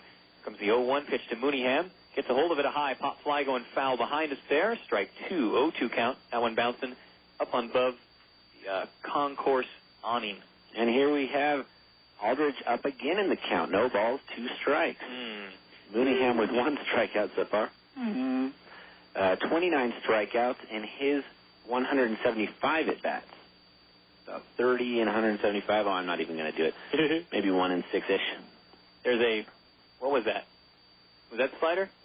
I'm pretty sure that was a curveball. Okay. But it's trying to get the outside corner to this left-handed batter. Missed. Ball 1. 1 ball, 2 strikes to Mooneyham. That one going kind of in and then away from this lefty. Here's the 1-2. Same pitch, outside, ball 2. 2-2 count. A 79-mile-an-hour fastball, a curveball. The other one was around 80. Missed in the same spot twice now. Owlz with another pitcher up in the bullpen just in case. Here's a 2-2, and it's popped up foul again. Still the 2-2 count for Mooneyham. Now, that looks like Tim Madison to me. Yeah, that's a familiar Madison shape out there. Aldridge, pretty tall. Have you got his hometown and all that stuff? He said he was from Georgia. I'm guessing he's 6'3". Okay. That's my guess. Here's the 2-2 pitch to Mooneyham. High fastball. Ball 3. 3-2 count. Aldridge is 6'2". Very close. Missed it by an inch. Missed it by that much. Remember that? Get smart? Yes, I do. I had to rack my brain for a little bit to grab that one, but there's a 3-2 way outside with a fastball, passed, but it's ball 4 anyway, and no runners were on base. So Jason Mooneyham gets on base the second time tonight, this time with a walk. First walk in the game for new pitcher Aldridge for the Owls. And that represents the go-ahead run now on first base for the Raptors. Still a 1-1 game here in the top of the ninth. Pinch run. We are going to have a pinch runner, yes. Number 10. Coming in to pinch run for Mooneyham is number 10, Iván De Jesús. Iván De Jesús? Yeah. Oh, that's okay. So that'll be it for Mooneyham, and he is the designated hitter. And as I understand it, you can't just pinch hit for the designated hitter. You lose that spot now. Of course, if this goes into extra innings, that might have some kind of a... You mean they just skip it? They'll only have eight in the lineup? No, it means the pitcher now has to bat for himself. No, that's not true. No, it's true. That's why we've got a couple pitchers in the hitting stats for one at bat. Happens every once in a while. And Andrew Locke lays down a sac bunt, charging it as Dallas Morris makes the throw to first base. 2 outs, but it moves the runner over. Iván De Jesús now on second base. Beautiful. Nice hustle there by Morris, making the throw in time. So now 2 outs now for the Raptors in the top of the ninth. They have a runner on second. And stepping to the plate now will be B.J. Richmond, the right field. That should be 2 outs, right? Ground out, walk, ground out? Yeah, that's going to be 2 outs if the scoreboard ever catches up with it here. Okay, now batting will be B.J. Richmond. So far tonight he has flown out to center field twice and had a single, batting .290 coming into the game tonight. He went 1 for 4 in the game last night against the Owls with a single as well. So he's got a runner on second and 2 outs. They have one more at bat to try to get the lead here, or... Well, the Owls took the game in the 9th inning yesterday at a 9th inning rally, and it worked for him. Here's a slap chopper to second baseman Boyer. He's up with it and throw to Trumbo. So the Owls are out of the inning with no damage done. Still 1-1. Come on back. Insure both your car and home with us through Auto Owners Insurance, and we'll save you money. That's right. With Auto Owners Multiple Policy Discount, when you insure both your car, home, mobile home, or condominium, we'll save you time and money by consolidating all of your insurance needs with a no-problem company. Auto Owners Insurance. For a free comparison, contact Western States Insurance Agency in Spanish Fork on Center Street across from City Park. Western States Insurance. Our customers are first class, just like our service. Find us in the yellow pages under insurance. Are you hungry for great tasting Mexican food? Take a time out and stop by a local Beto's. Have you tried our burritos and chimichangas? People are voting Beto's food as numero uno in Utah. Beto's has 15 convenient locations in Utah. Most of our restaurants are open 24 hours to satisfy your craving anytime. Check us out on the web at betosmex.com. Stop by any participating Beto's location and receive a Vote for Beto's punch card, which could entitle you to free food. Holy frijoles! It's Beto's time. If the Owls are going to compete for the Pioneer League Championship, they're going to need an ace on the staff to lead the way. If you're thinking of buying a home or refinancing, you need an ace of your own. Look no further than Ace Mortgage Company. Our creative loan consultants offer the best terms and unsurpassed professional service. We ensure you get the loan that best suits your needs. Give us a call today at 426-5757. That's 426-5757. Ace Mortgage Company. Absolute commitment to excellence. 1400 K-Star. Welcome back, everyone, to Birds of Play with the Wingman. Thanks for tuning in today. We're in the bottom of the 9th inning. The score is still tied 1-1 out here against the Raptors. And this is the last at-bat for the Orem Owls to either, keep the tie, get a run, Yeah, well, it'll keep the tie if they don't get a run. Right. So those are the options, keep the tie or get a run. I'd prefer the run. Just get it over with. They're going to face the bottom of the lineup here for the Owls. Martin Maldonado, Mike Hughes, and Stantrell Smith. I saw Dallas Morris just a few seconds ago talking with Mike Hughes out in the on-deck circle. I don't think I've seen any of the other Owls as much as Dallas Morris giving tips to the other batters. I think a lot of them respect Dallas and the fact that, yes, he is that consistent batter. Right. He does a very good job at the plate. First pitch to Maldonado, strike one, outside corner fastball. Here's the 0-1, way outside with the fastball, ball one, 1-1 count. I think it's because Dallas Morris usually has he usually gets a hit, usually off of like a 1-0 count or an 0-1 count, or he goes full count. He's a very good batter. He's a lot of quality at bats. Fastball inside, ball two. Should be 2 balls, 1 strike. Again, should the scoreboard finally catch up with what's actually happening on the field. But he kind of serves as that second batting coach behind Keith Johnson. Keith Johnson, of course, the batting coach for the Owls. But Dallas Morris, you kind of have that camaraderie within the team. There's a fastball high, ball 3 balls, 1 strike. When you get up to the major league level, you want to have some veterans on the team, at least one veteran within the starting rotation on your pitching staff, kind of as the number 2 pitching coach, and give a couple tips to your pitchers. There's a fastball that goes inside, but then catches the corner for strike 2. 3-2 count for Maldonado. That one brushing him back, but still manages to hit. 3-2 count, no outs, no runners on. This pitcher, still Augusto, still out there for the Raptors. Oh, yeah. Here's a 3-2. There's a high fly ball. That one's going back in the left field. Underneath his left fielder Locke, and he makes the catch way back in the warning track. That was about 5 feet away from winning the game. But it's out number 1 instead for the Orem Owls here. Still tied 1-1 in the bottom of the 9th. Curses. One heck of a long out there. Flat to the left. Martin Maldonado. Now batting Michael Hughes, the right fielder. Hughes so far tonight has struck out 3 times in a row. Batting .220 coming into the game. Kind of having a rough night after last night being one of the heroes. Right. With his 3-run home run. 2 home runs on the season, 13 RBIs, comes into tonight's game batting .220. That'll drop down a little bit if he doesn't get a hit here. Now, I don't understand. This is a dumb question, but if you're the leadoff batter in inning, there's the 0-0 to Hughes, and fastball hits the outside corner, strike 1, 0-1 count. Let's say you're the leadoff batter and you get out. The next batter up, is he now the leadoff batter because there's no runners on base yet? No, it's just leading off because he's the first batter of the whole inning, not the first one to get on base. I got you. Yeah. Here comes the 0-1 pitch now to Hughes, and lets this one fly. Another fastball, barely misses the inside. Ball 1, 1-1 count for Hughes. Following Hughes will be Stantrell Smith, another hitter who's due. He goes through his hot streaks and cold streaks, a little bit of a cold streak right now, and kind of gone through it long enough to where we can expect him to start heating up again. And there's a foul ball lined down the third baseline. Hit very hard. Still 1 ball, 2 strikes to Mike Hughes. You were talking about before the when a pitcher throws a fastball that's fast, it's called heat. But when it's pretty slow, it's called ice. No, I was just making that up. You made that up? I did. I like that. Yeah. He's throwing a little ice cubes. We'll call them ice cubes. Ice cubes. Snowballs. There you go.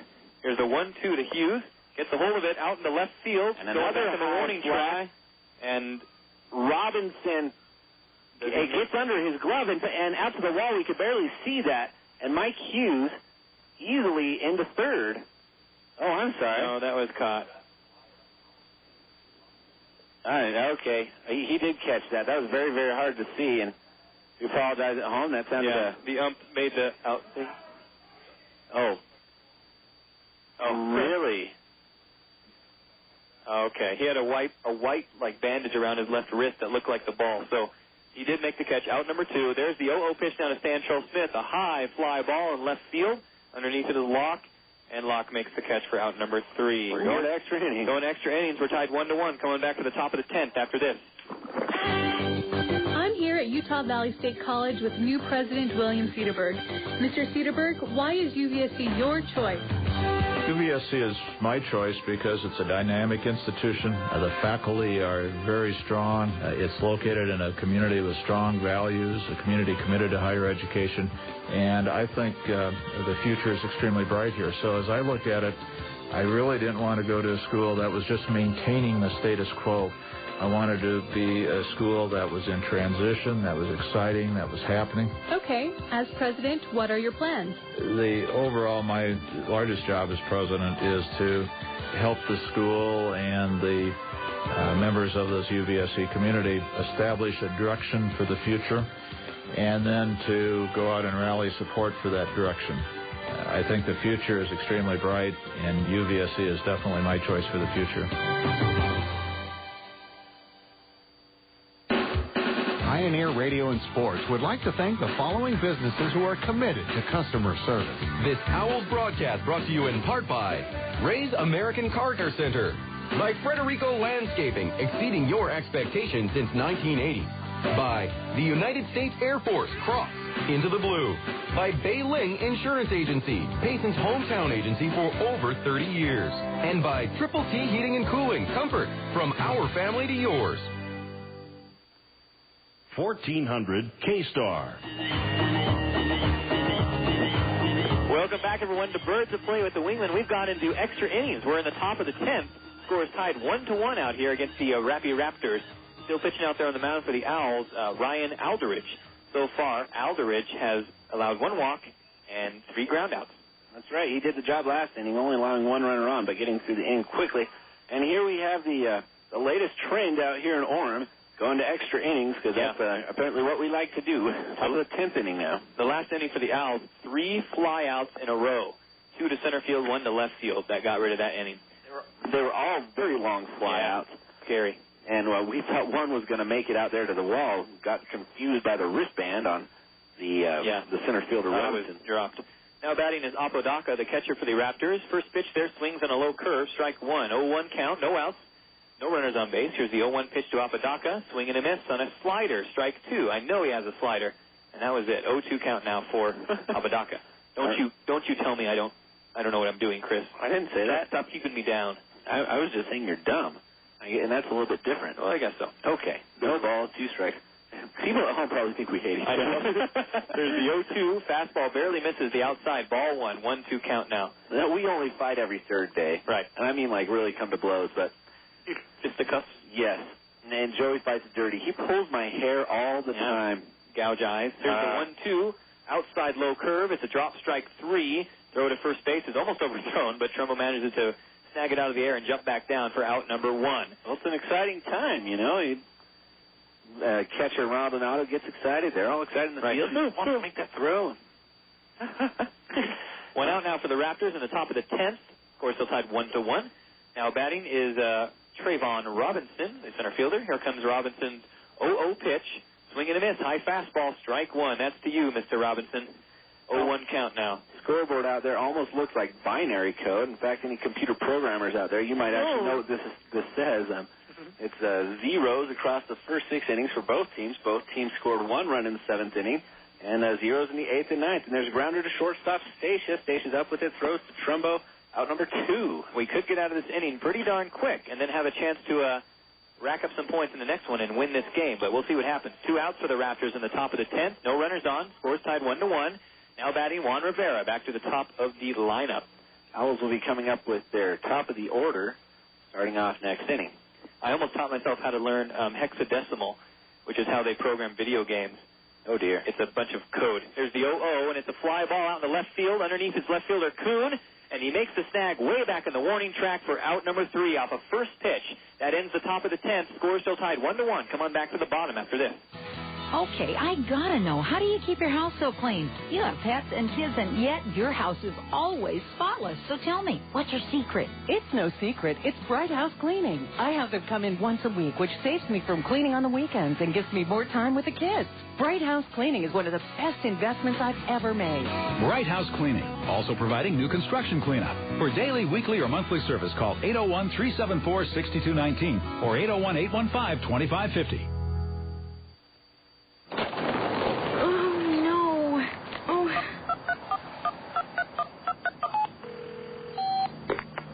Hello, you've reached the Satellite Emergency Service. We've located your position. How can I help you? Yeah, I spilled my Diet Pepsi. The whole thing spilled out onto the side of the road.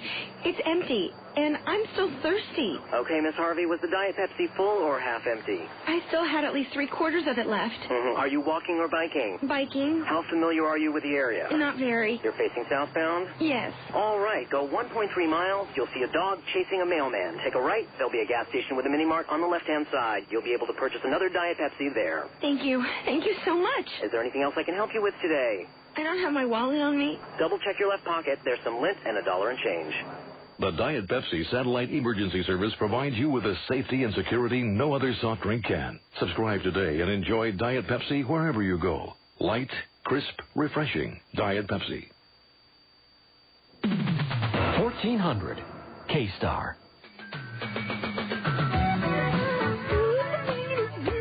Welcome back, everyone. You're on the air, Joey. Oh, what? I'm singing from the people. Oh, we're in the bottom of the 10th. The score is tied 1-1. The Orem Owlz are going to come up to bat here and win the game. That's what's going to happen. I like that. Now pitching out there for the Ogden Raptors, number 40, Matt Gomez de Segura. Sounded confident. I like that, Joey. I like that a lot. Gomez de Segura has a record of 0-2, a 7.15 ERA, 22 and 2/3 innings pitched. He's got 1 save, 22 strikeouts, 18 strikeouts, 22 walks. He'll be facing top of the lineup Bradley Kuhn, the left fielder who made that fantastic catch out in left field to end that last inning. Here comes the 0-0 pitch now to Kuhn, and lets this one fly. And it's a fastball right over the plate for strike one. 0-1 count, no outs, no runners on for the Owlz. All right, Kuhn, you already said this, didn't you? He had a single. Nope. He's 1 for 4 tonight, continuing his hit streak, now 10 games with at least 1 hit.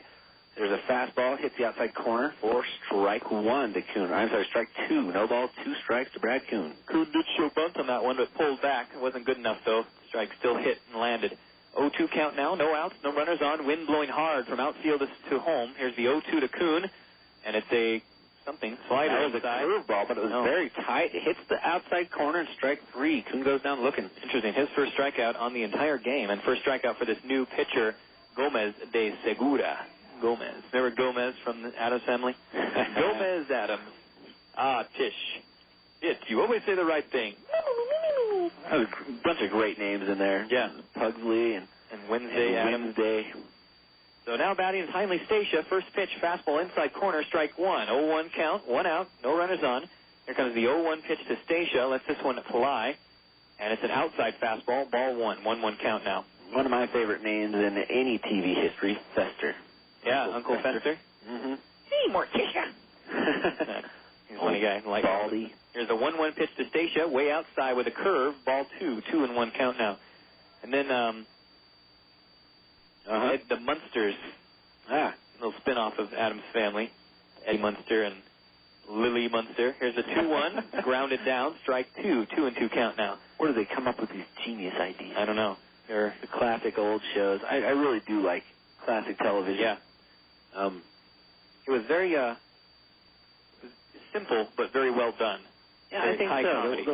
The writing was very comical, and some people would look at it and go, "Oh, it's pretty cliche," but I don't know. I thought it was. Well, now it is. But then it was all right. Yeah, it was fresh. It was sharp. I liked it a lot. Another one fouled off there by Stacia. Still the 2-2 count. 1 out, no runners on. Here's the 2-2 pitch to Stacia.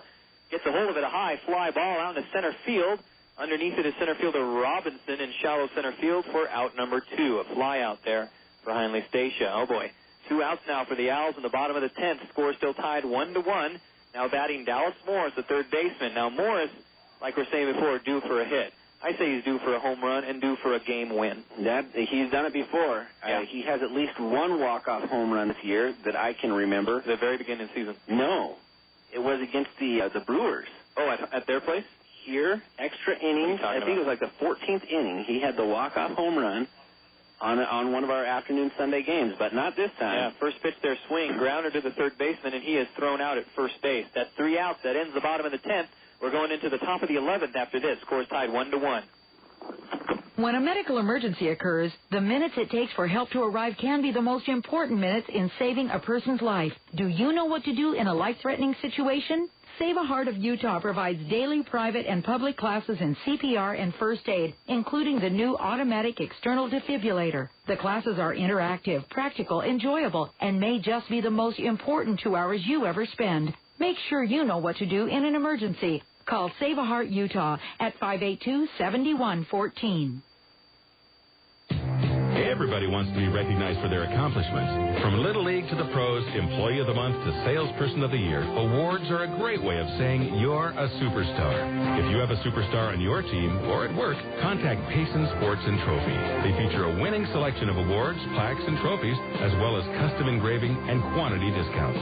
Find them in your Yellow Pages or stop by at 15 East 100 North in Payson. Payson Sports and Trophy, blue ribbon quality and service. 1400 K-Star. Welcome back, everyone, to Birds of Play with the Wingman. Thanks for tuning up. We're in the top of the 11th inning. The score's tied 1-1 out here, and still pitching on the mound for the Orem Owls is Ryan Alderidge. So far, Alderidge has struck out one Raptors batter and walked one. Only allowed one batter to reach, so faced 7 batters so far. Oh, wow, that's not very confident instilling. They're doing some practice throws out there, and that one was overthrown to Billy Boyer. Yeah, Martin Maldonado doing that throw down to second, way out into the outfield. It was supposed to be to Stacia? Maybe. Billy Boyer was covering the bag, but I think he thought he'd throw over to second or shortstop Stacia instead. I don't know. Now, batting this inning for the Raptors is going to be Jesus Soto, second baseman, David Sutherland, and Russ Mitchell. Hopefully it'll be only just those three, and we'll go down 1-2-3. So no outs, no runners on. Here comes the 0-0 pitch to Soto. Lets it fly, and it's a curveball. He gets the inside corner. Beautiful pitch. Strike one, 0-1 count. Very good pitch. It backed Soto off the plate, and then came in for the strike. That's genius. Now, Aldridge, I believe, was a starter down in Arizona. So he's used to going longer innings like this. That's good to have him in the bullpen, man. That's right. We've got a couple starters with long inning experience out in the bullpen. There's a curveball that hits the outside corner this time. Strike two, 0-2 count now. No outs, no runners on. Looks like they're going to go outside again. Here's the 0-2 pitch to, what's his face? It's a grounder up the first base line. Trumbo scoops it up, makes the tag on first unassisted for out number one. That was Soto grounding out to first baseman Trumbo. And he's gone. So one out for the Raptors in the top of the 11th. Score still tied 1-1. Now batting David Sutherland, lefty, first baseman from Queensland, Australia. I believe Sutherland played with Brendan Wilson in the Victoria League. Did he? I'm pretty sure. If I'm wrong, maybe the Wilson family can email me or something. That would make sense. Australia now becoming one of the hot spots for developing players. Baseball trying to expand its world influence and getting into these other countries, and Australia is one of those. I think they're looking for a lot of countries that already have experience with cricket. Oh, okay. And trying to transfer them over so that they can hit that darn ball with the bat now. There's a grounder to Heinley Stacia off a second pitch, and it is a ground out to first baseman Trumbo, of course, but obviously what a ground out means. Well, no, it doesn't. It could be another base. It could be a ground out from a double. You know what I mean? A ground out to second base. Oh, wait, never mind. I'm not going to get into it. 2 outs now for the Ogden Raptors in the top of the first. Score still tied 1-1. If I start to confuse myself, how am I possibly going to ask you a proper question? Now batting for the Ogden Raptors, Russ Mitchell. I'll not even let you say anything. Here's the 0-0 pitch to Mitchell. Inside, curveball gets the corner, strike one. I'm okay with that, Joey. Okay, good. Yeah. You better be. Okay. Because that's the point. You're going to shut up and you're going to like it. 0-1 count, 2 outs, no runners on. Maldonado's doing some kind of weird thing down there. Here's the 0-1, and it's cracked out in the left field. That one drops in front of left fielder Kuhn. It's going to be a single for Russ Mitchell. And now a runner on base representing the go-ahead run with 2 outs. Curse them. Coming to the plate now. I'm curious who's going to come to plate. It's number 10. Oh, this is, remember the, there was a pinch runner. This is Iván De Jesús. But I don't think he's allowed to stay in the game. I was under the impression that the pitcher was going to have to bat for himself. And apparently I'm wrong because Iván De Jesús is in the game. Okay, well, he comes in for Mooneyham here. Ivan, here's his 0-0. Fastball outside corner, strike one, 0-1 count. I would love to see a pitcher bat. I have never seen that yet. You know what it might be? I may be a little confused on the rule.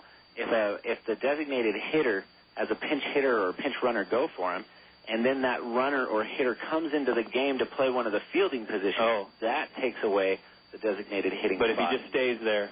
I think so. I think so. Okay, I got you. If they want him to be in the field somewhere, then it cancels it out, and the pitcher has to come in. Here's the 1-1 pitch there, high inside fastball, ball 2. 2-1 count now for De Jesus. 2 outs, runner on first base. Maldonado coming out to talk to his pitcher for a second. Now, this is interesting as we get some of these pitchers come up from the Arizona team, like Aldridge. We get to see them play with Maldonado. And Maldonado was their catcher down there. He came up just a couple weeks ago as well at the end of July to take the third catching spot in our Owlz lineup. 1-1 pitch, fastball outside corner, gets it, strike 2. 1-2 count now for De Jesus. 2 outs, runner on first base. I believe that's a 2-2 count in the scoreboard. Yep, you're right. deuces on the board. Very genius. We are against Ogden, so right. They do that. They shake their hat. Qualify. Very interesting to watch. Yeah. And by interesting, we mean lame. Yeah, dumb. Yeah. Here's the 2-2 pitch there, and a fastball misses in the dirt on the outside. Ball 3, 3-2 count now. Not a huge attendance out here on this Sunday game. Maybe about, 800 people or so. I don't know, 600 to 800 people. I don't know. Maybe you're shooting a little low there. I'd say maybe 1,000, 5,300, or 6 billion people out here. I think about it. That seems a little high. Runner goes. There's the 2-2. It's a hit and run, but it's a swing and miss on an inside curve, and it's strike 3 and out number 3. We're going into the 12th. Nope, we're going in the bottom of the 11th after this. Game is still tied 1-1. This is the true story of flying wolverines. Once there was a smart doctor named Dr. Smart. One day at Utah Valley State College, Dr. Smart met some wolverines who wanted to learn to fly, but they had no wings. Dr. Smart said, I can give you wings. And he started a professional flight school for the wolverines. He saw how the industry was growing, so he made room for more wolverines in his school. Soon he had a full staff of instructors and a fleet of aircraft to help teach hundreds of wolverines in Utah Valley. There were hundreds of other wolverines, though, living all over the country who wanted to learn to fly at such a great school. Dr. Smart told them, wings for you, too. Then he did something very unique. He made aviation courses available online. Suddenly, wolverines living far away could train at flight schools right in their own backyards and earn their bachelor's degrees from UVSC. Today, thanks to Dr. Smart and UVSC's Global Aviation Program, there are flying wolverines all over the world. You can learn about them at uvscaviation.com. This message sponsored by the Salt Lake Radio Broadcasters Association. 1400 K-Star. Welcome back, everyone, to Birds of Play with the Wingmen, bottom of the 11th inning. Score still tied 1-1 out here at the home of the Owlz Stadium against the Ogden Raptors. Still pitching out there for the Raptors is Gomez de Segura. He will be facing middle three of the lineup, Trumbo, Whipkey, Boyer, and perhaps I'm thinking about this. Perhaps it's just that the Owls aren't sure how to play on these Sunday games because it's all light outside. It doesn't get dark on them. They want it to extend to where the sun goes down and they're back to their normal playing environment. Oh, gosh, it has to be dark for them to end the game. Maybe it's that. I'm just trying to come up with the reason in my head why there are so many extra inning games. And I know at least 2 of the Sunday games were extra inning games. Right. This one and the first one where we were playing the Helena Brewers. Right. 2 out of 3 so far. And Trumbo's going to come up now, and they're ready to go. Kicks a little bit of dirt out in front of him.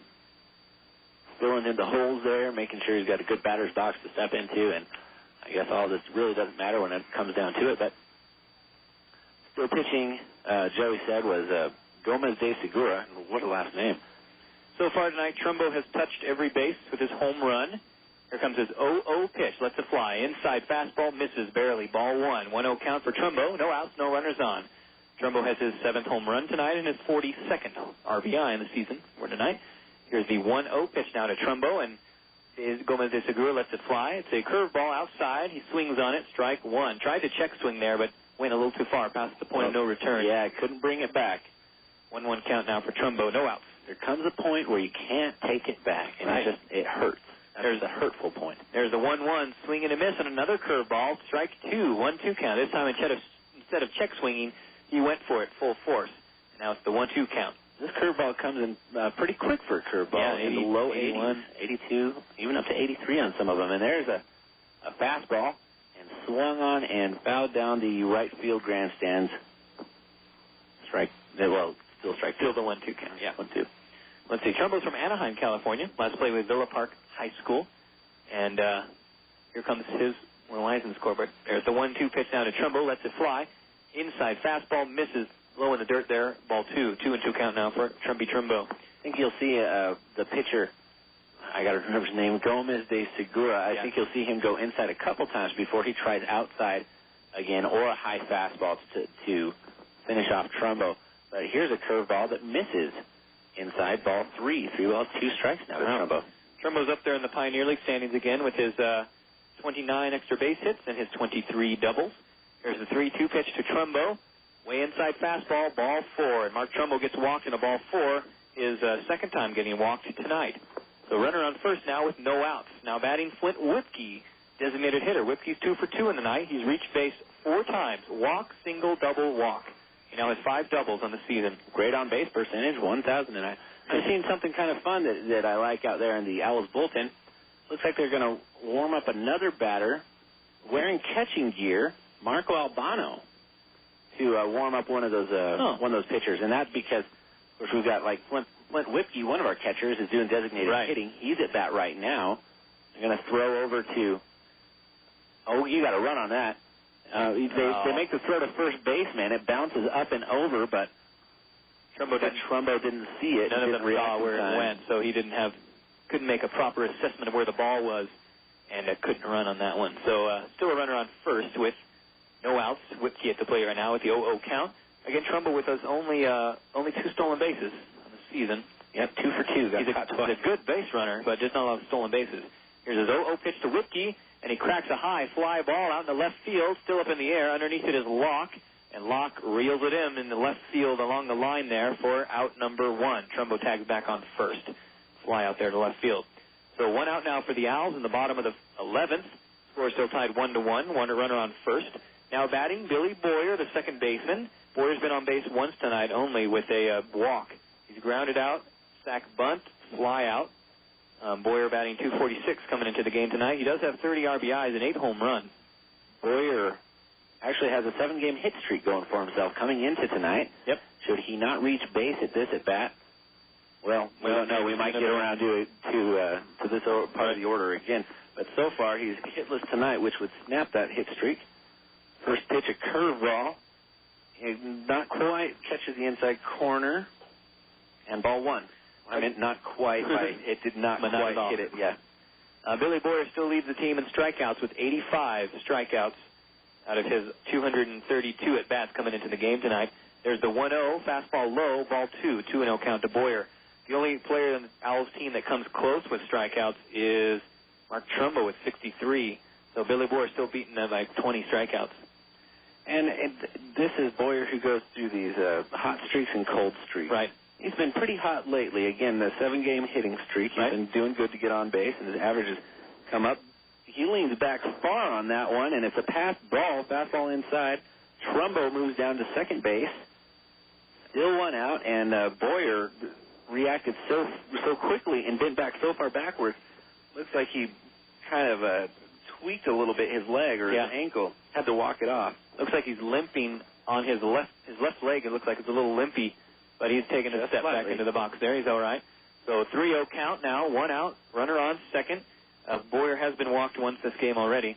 Here's a 3-0 pitch to Boyer, and it's a high fastball outside for ball 4. Another walk for Billy Boyer, and that's 3 walks now for this new pitcher, Gomez de Segura. So runners on first and second now with 1 out for the Owls. Now batting Martin Maldonado, the catcher tonight. So far, Maldonado has reached base once on the fielder's choice. He's got a ground out, a pop out, and a fly out.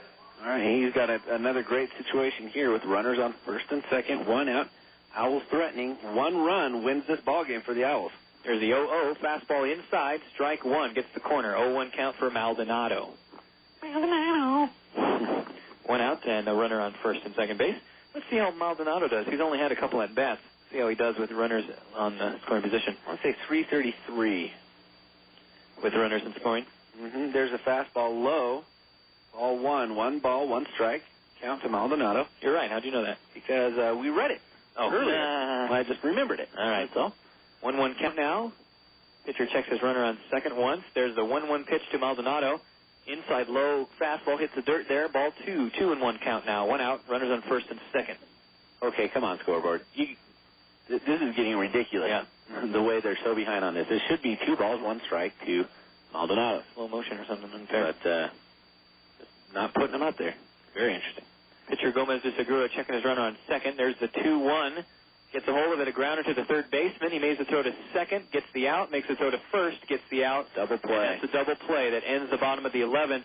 Score is still tied, 1-1. Coming back for the top of the 12th after this. Oh, no. Oh.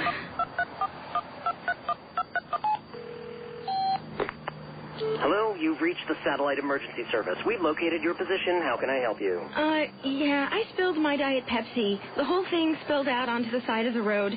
It's empty, and I'm still thirsty. Okay, Miss Harvey, was the Diet Pepsi full or half empty? I still had at least 3/4 of it left. Are you walking or biking? Biking? How familiar are you with the area? Not very. You're facing southbound? Yes. All right, go 1.3 miles. You'll see a dog chasing a mailman. Take a right. There'll be a gas station with a mini mart on the left-hand side. You'll be able to purchase another Diet Pepsi there. Thank you. Thank you so much. Is there anything else I can help you with today? I don't have my wallet on me. Double check your left pocket. There's some lint and $1 and change.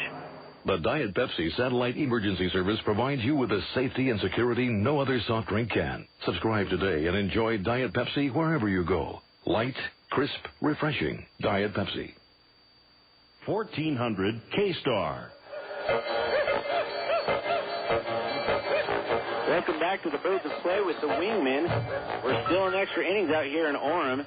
Entering the top of the 12th inning, the Owls left 2 runners on base, and the Raptors got out of the jam with a double play to end the bottom of the 11th. Top of the 12th inning, we've got a new pitcher on the mound. It's Tim Madison. Tim Madison comes in to replace Ryan Aldridge, who pitched 3 scoreless innings for the Owls. Did a fantastic job. I've got to make that the special notes there. Now Madison comes into the game with a 1-0 record, a 7.16 ERA. He's pitched 16 1/3 innings and has 12 strikeouts and 4 walks in that time. Unfortunately, he's given up 3 home runs in those 16 1/3 innings. He's been worried that he only pitches well on the road, and at home he doesn't pitch so well. But he's coming to the game now to continue this freeze upon the Raptors' bat to give the Owls a chance again in the bottom of the 12th. Try to get some runs. I had the pleasure to meet the Madison family. They were at the Orem game a couple days ago, and the Ogden game came up to it. Terry Madison joined me up in the booth. I got to meet Tim Madison's mother and talk to Tim Madison's aunt on the phone as well. Really? Listeners out there in Jacksonville, Florida, that listen to the show. Thanks for listening tonight. Hopefully you got the message when I said Tim Madison was up there in the bullpen, and now he's in the game. So if you hung with us this long, get a chance to see your son here in the top of the 12th. You are now rewarded. Congratulations. Yeah. Madison has normal stuff there: curveball, changeup, fastball. You already said his stats? I did, yes. His last outing? Mm-hmm. Okay. I did not give his last outing, though. Go ahead with that. I will find that. I believe that was the one where he gave up a home run. Okay. He gave up 2 runs, I think, in that game. Let's find out. We'll see. Joey will know in a second. Here's the first pitch to Drew Locke, who's batting for the Raptors, and it's a fastball that hits the outside corner for strike 1. 0-1 count to Locke. Madison's last outing, he pitched 1 2/3 of an inning, and he struck out 3. No hits, no earned runs, no walks. Oh, hey, I was completely wrong. The one before that was the one that got the 2 earned runs. Oh, yeah. Well, there's a curveball that misses low, ball 1. 1 ball, 1 strike to Andrew Locke. Here's his 1-1 pitch there. Fastball low, curveball low, ball 3. 3-1 count now. No outs, no runners on basey base. Got action in both the bullpens again. Rafael Cruz warming up for the Owls. Now they're getting ready for their long battle. The Owls here used to going 13, 14 innings in these extra inning games. There's a fastball that hits the corner. Strike 2. 3 balls, 2 strikes. We've done a good job so far of in all of these tops of the innings where the Raptors are at bat, putting them down almost 1, 2, 3 each time. Yeah, they've maybe 4 the most. The Raptors had 2 runners on in their last 3 innings, and they've just got hung out there to dry. Yep. On the bases. There's another one grounded down foul. Still the 2-2 count for Locke. So far in the game tonight, Locke has been on base once, the walk. He had a sac bunt, a ground out, and a pop out. Batting .285 coming into the game tonight. He had a 0 for 1. Yeah. The walk and the sac bunt. That's interesting. Here's the 2-2 pitch. Gets a hold of it, a grounder up the third base line past Dallas Morris in the gap, and that's going to look like a single. Nope. Yep, he's holding up on first. That's a single for Andrew Locke. His first official hit on the game.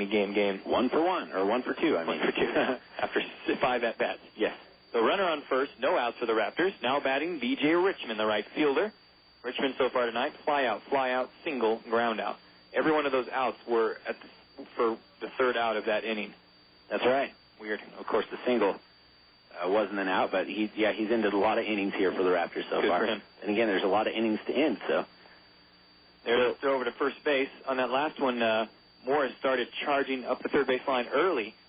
He was expecting the bunt from Richmond. Richmond wasn't showing bunt, but looking out for that. So no outs, runner on first, the 0-0 count for Richmond. And here comes Morris charging up the third base line again, looking for the bunt. He's showing bunt. He pulls back. Strike one, inside fastball. I don't know. Morris is about even with the pitching mound between first base and home plate. I think Madison, if you're seeing bunt and you know Morris is that close to it, you give him the strike so he can put down the bunt, and you probably got a double play ball. Yeah, just let him do it. Yeah. And here we go again, showing bunt, creeping very far in, and there's a strike. It's fouled down the third base line for strike one. 2 balls, 1 strike. No outs. Runner on first base for the old Raptors. Let's see how this guy's been doing. What's his name? Locke? No, Richmond. Richmond, over his last 5 games, has been batting 176. Good. He's only had 3 hits in his last 5 games. Oh, that's good. That's very promising. And over his last 10, 214. Oh, that's dropping quite a bit. Only 6 hits in the last 10. Coming into tonight batting 290, so he must have been batting pretty good over 300 before that. Yeah. Coming into this little slump there. The Raptors coach pulled Richmond in for a second over on the third baseline to give him a little talking to. Maybe they had some of their signs crossed up, and Richmond wasn't getting the signs correctly. Maybe he wasn't supposed to bunt after all. So don't do that. Here we go. No, he's going to show bunt again, but he may pull back and try to. Nope. He slaps the bunt foul down the first base line. So no more bunt. No more bunt. 2 balls, 2 strikes. That was an inside fastball from Madison. 89 miles an hour fastball from Madison there. No outs. Runner on first base. A double play ball bunt. Wouldn't that be amazing? Yeah. Following Richmond will be Juan Apodaca, another batter who has not reached base yet tonight. 2-2 count. 1 out, 0 outs. Pardon me. Runner on first. There's a throw over to first base again. Runner still safe over there. Who's that on first? Locke. No stolen bases. No stolen bases? Well, nope. 1 caught stealing.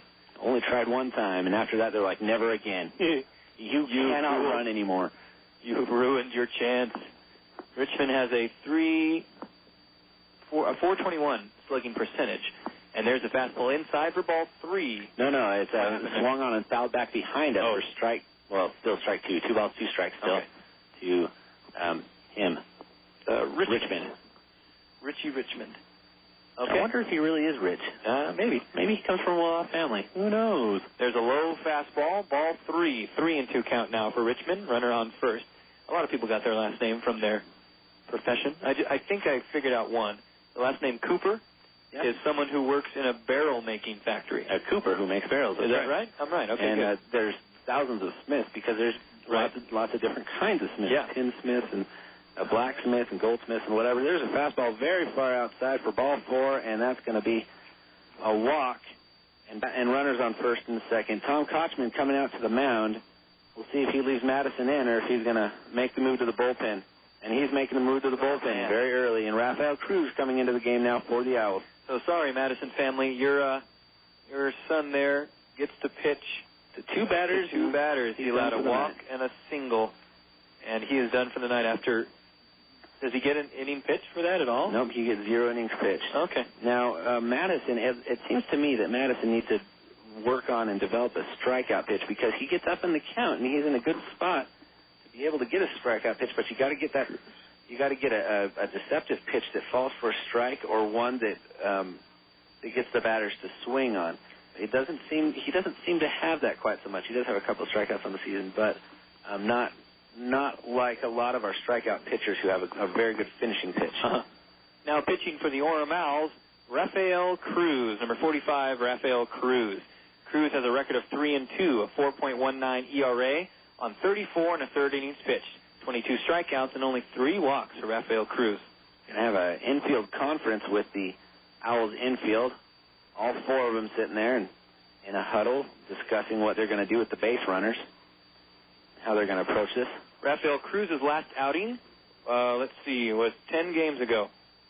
Is that right? He pitched, it says he got the win, and he pitched 3 2/3 of an inning, 4 strikeouts, 2 hits, no earned runs, no walks, his last outing. He has a lot of of scoreless innings and some hitless innings too that he's pitched. He's one of the more reliable relievers in the bullpen. Only once in the last couple outings has he had a bad outing. Right. Other than that, I think he's got, with that outing not involved, I think he has 21 or 22 scoreless innings pitched in a row. Wow. He maybe lets a runner on first or second at the most, but that's about it. Well, he's gonna have to be perfect here in order to get out of the inning. He can't let any runners on, maybe a walk. But other than that, he's got to put these batters down, try to get a double play ball, and work from there, or else try to get an easy out or a lead runner and then a double play ball.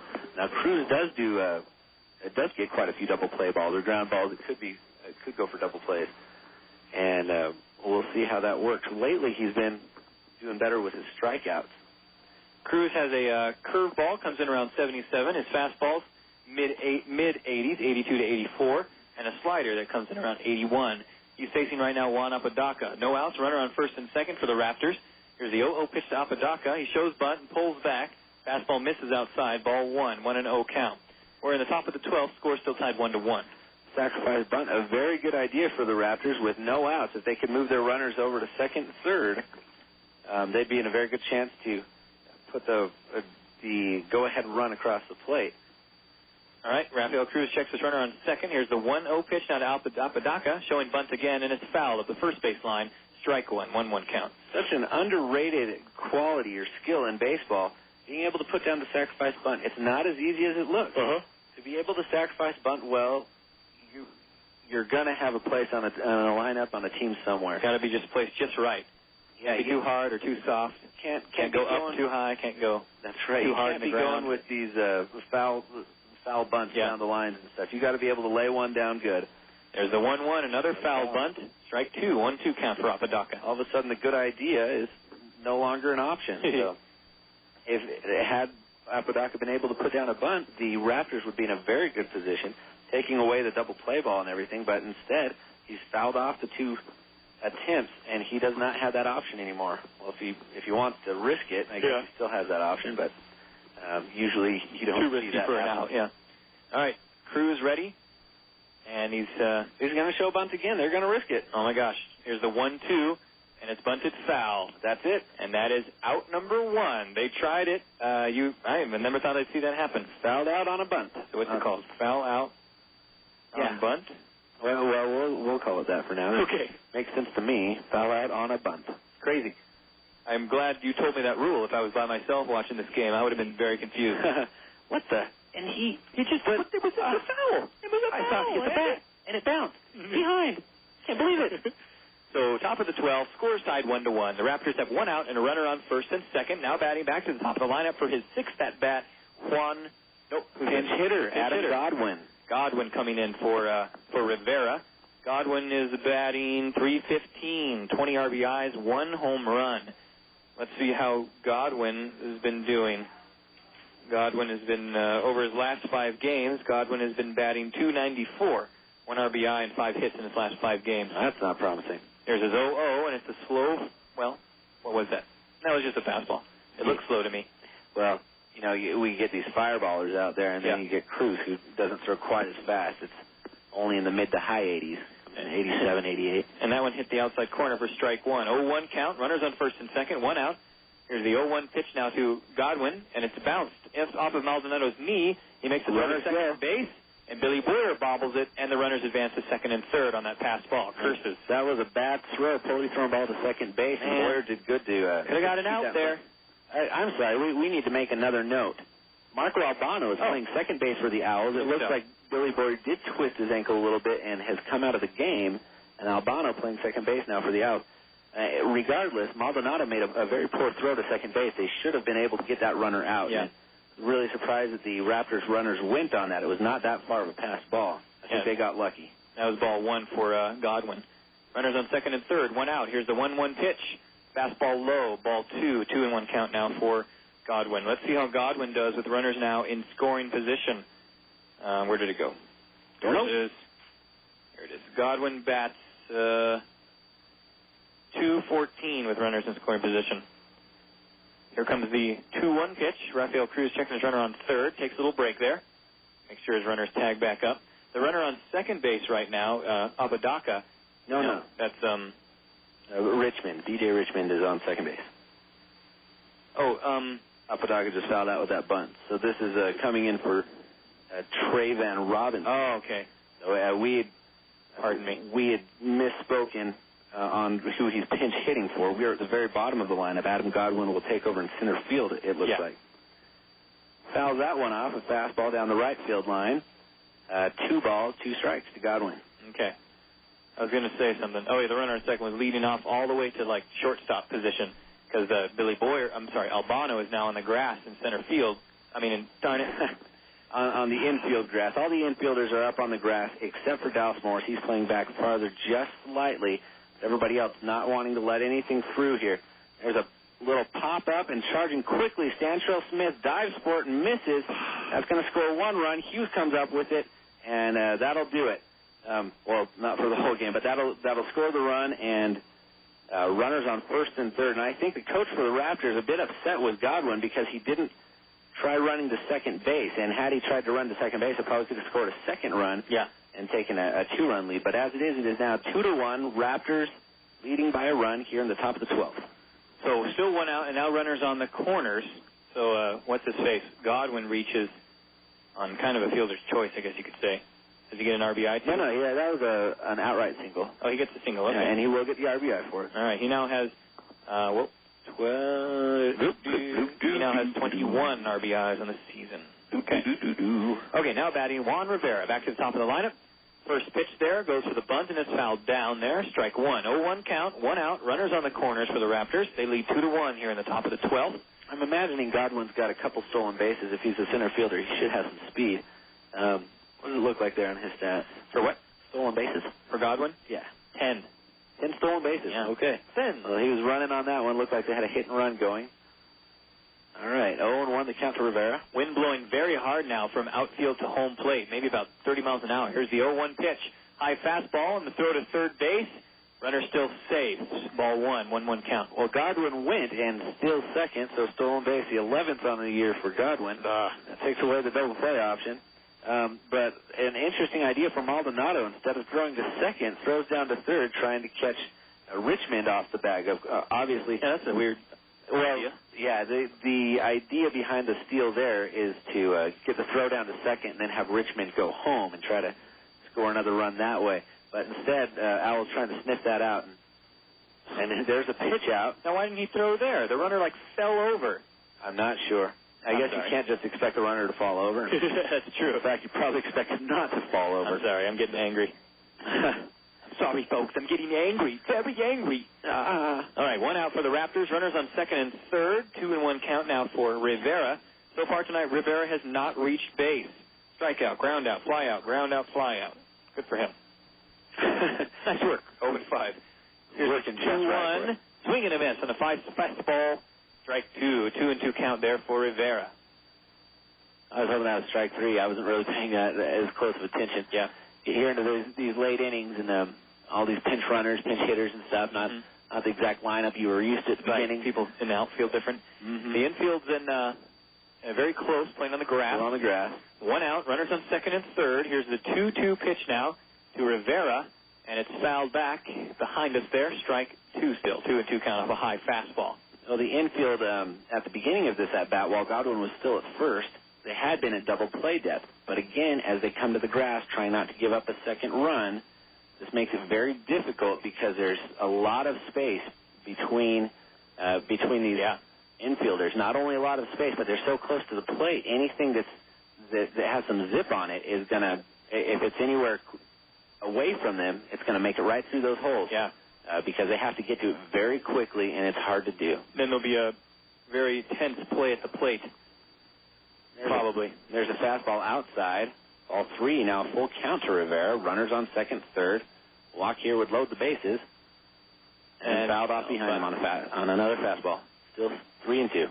I remember a long time ago you gave me one of those stats about Cruz, our pitcher, saying something like he had not allowed an earned run in a certain amount of games. That was about a month ago. Do you remember giving me that? Yeah, maybe 3 weeks ago or so. 2 or 3 weeks. I do remember that, and I was, again, I'm very impressed with Cruz. He did, after that, give up a run or two in his next outing, but then again, like you read as we came into this inning, his last outing, I think he pitched 3 2/3, no earned runs there, struck out 4. Yeah. There's another foul ball down the left field line this time. Still a full count to Rivera. Rivera, remember his first at-bat before he struck out, he went about 10 pitches or 11 pitches against Jose Arredondo before he finally went down like a good boy. Here's the 3-2. Gets a hold of it, cracks it out, foul down the right field line. Just barely foul, bouncing in the grass just on the outside of the line there. The audience started to stand up, thinking that was the end of the game. Now remember the Raptors, or the Owls against the Raptors 2 nights ago, put up 12 runs in the 12th inning. Right. Am I right? And here we are in the 12th inning of this game. Oh, yeah. And the Raptors have put up their 1 run with 1 out. And I really hope it doesn't turn into that same kind of rally where they put up a bunch of runs, getting redemption, revenge. There's a throw over to third base from Cruz to Morris. Runner still safe, having to dive back. So the 3-2 count for Rivera. 1 out, runners on second and third still. What was I going to say? Something about that big 12-run 12th inning? I was going to say, I think the Owls work better under pressure of the 12th inning and having to get those scores when you're tied and everything. They work better, it seems to me, but that's just my opinion. Interesting. Another fastball fouled off behind him. Still hacking away and fouling these pitches off. 60 pitches? What is that? I don't know. 12 or something like that? I don't know, maybe 70, 72. And 1. Still a full count, and not being able to finish off this batter yet. Cruz still pitching to Juan Rivera. With runners in scoring position, Rivera bats .278. Here's his 3-2, and it's a high fly ball out in the left center field. Underneath it is Bradley Kuhn, and Kuhn makes the catch in deep left field. Here comes the throw in to home, and they use Morris as the cutoff man, and he instead throws it to second. Runner still safe at second, and a runner comes in to score. Just barely missed getting the out at second base, but now it is a 2-run lead, 3-1. Raptors on top of the Owls with 2 outs. Man. Morris knew that the runner was going to come home without a play there. He didn't have the chance to throw it home, so he went to second and barely missed the out at second base. So now a runner on second with 2 outs, and the Raptors now leading 3-1 in the top of the 12th. That's a play you often see here at the lower levels of the minor leagues. Instead of making that throw to home, trying to beat the runner at home, they use the cutoff man to trick up the base runner and throw to the base where he's leading off, try to catch him in a pickle or try to swipe him as he's trying to get back to the bag. But this one almost worked. Now batting Soto. First pitch there outside with a curveball, ball 1. So does Rivera, he just gets an RBI single, but he reaches second on a fielder's choice? Oh, no, Rivera's out. Yeah, that was a sac fly. I'm stupid. The runner held up on second. Adam Godwin, who is on second base. He had stolen second a while ago. Just that, my goodness, Rivera had that super long at bat. And there's a fly ball out to right, and Hughes underneath, and he'll put that one away for out number 3. And we are now out of the top of the 12th inning, and the Owls are going to try to put up 2 runs to tie it up again, or 3 runs to win it when we come back. 1400 K-Star is KSRR Provo. With energy costs soaring higher than an Owlz homer, it's important that your cooling system is working at peak performance. So call Triple T Heating and Cooling. We feature service and repairs of all makes and models of heating and cooling systems. And come winter, we can set you up with a warm, energy-efficient gas fireplace. Serving all of Utah County, visit our showroom 1550 North Main in Spanish Fork or log on to TripleTHeating.com. Triple T Heating and Cooling. Comfort from our family to yours for over 30 years. Out and Back is your Utah Valley source for all your family's outdoor adventure needs. Serving Utah County for over 17 years. We have a wide stock of excellent gear and clothing from Mountain Hardware, the North Face, and Sierra Design, along with the Valley's largest selection of Chaco sandals. Whether you go camping, climbing, hiking, or mountaineering, we have what you need. Let us take care of you. Out and Back, 1797 South State Street, Orem. Bring in your Owlz ticket stub within 7 days after the game and get up to 3 pair of our $14.95 Quick Dry Nylon River Shorts for only $4.95. Or mention this ad and get 2 pair of $6.95 outdoor socks free with any purchase over $20. 1400 K-Star. All right, welcome back, everybody, to Birds of Play with the Wingmen. We are now in the bottom of the 12th inning. In the top of the 12th, the Raptors put up 2 runs to go ahead 3-1 here. The Owls down to the last 3 outs to try to do something and get back at them. It looks like we're going to have a couple pinch hitters. We do have a new pitcher into the game, and this is, can't grab a number yet. It starts with a 2. 23. There's 23 out there. All right, I'll get it for you. He's a righty. Looks like the pinch hitters are going to be Patrick Riley. It's their closing pitcher, Ramon Troncoso. Oh, Troncoso. He's got 12 saves. All right. He's got a 6-2 record, 3.53 ERA, 35 2/3 innings pitched, 12 saves, 29 strikeouts, 11 walks. I think they gave us a break last night, or gave him a break last night, trying to not use him too much here at the end of the season, so he's fresh for the playoffs. Last night we went into a save opportunity for the Raptors when we came into the 9th inning, but their pitcher blew that, and it wasn't their closer. It was a different pitcher. They didn't bring out Troncoso.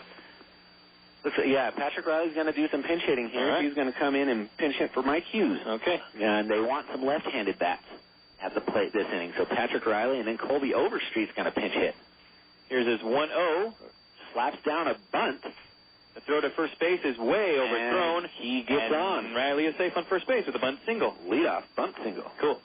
Why do I have this? I have no idea. That's going to bring up Colby Overstreet. And with one runner on, I think Patrick Riley has 2 stolen bases, 3 stolen bases.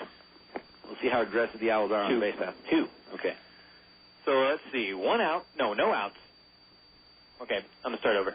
Bottom of the 12th inning, the Raptors are leading 3-1. The Owls have no outs and a runner now on first base. Now batting, Colby Overstreet, coming in for Stantrell Smith. Overstreet. Gosh, I made the wrong note in the wrong place. No. Colby's down here. Overstreet is, where is Patrick Riley going? He's runner. Is that Rosario? Yeah, Rosario's coming in to pinch run for the pinch hitter, Riley. We're definitely going to see some stolen base attempts here. And Rosario, very good base stealer. So get some speed out there on the base path. So Colby Overstreet comes in for Stantrell Smith. Overstreet's batting .254, 16 RBIs, no home runs. Let's see, Overstreet has 37 strikeouts in his last 114 at-bats, about 1 in 3. Okay, so runner on first, no outs. Overstreet at the plate for the Owls. Okay, I don't have any more to add there. I think you said it all. Good. Okay. Take that, Chris. I take it. Here comes the 0-0 pitch now to Overstreet. Lets this one fly. Gets a hold of it. Flies it out into left field. That one's going to be caught by left fielder Locke. First pitch, first swing. Riley's going to tag back.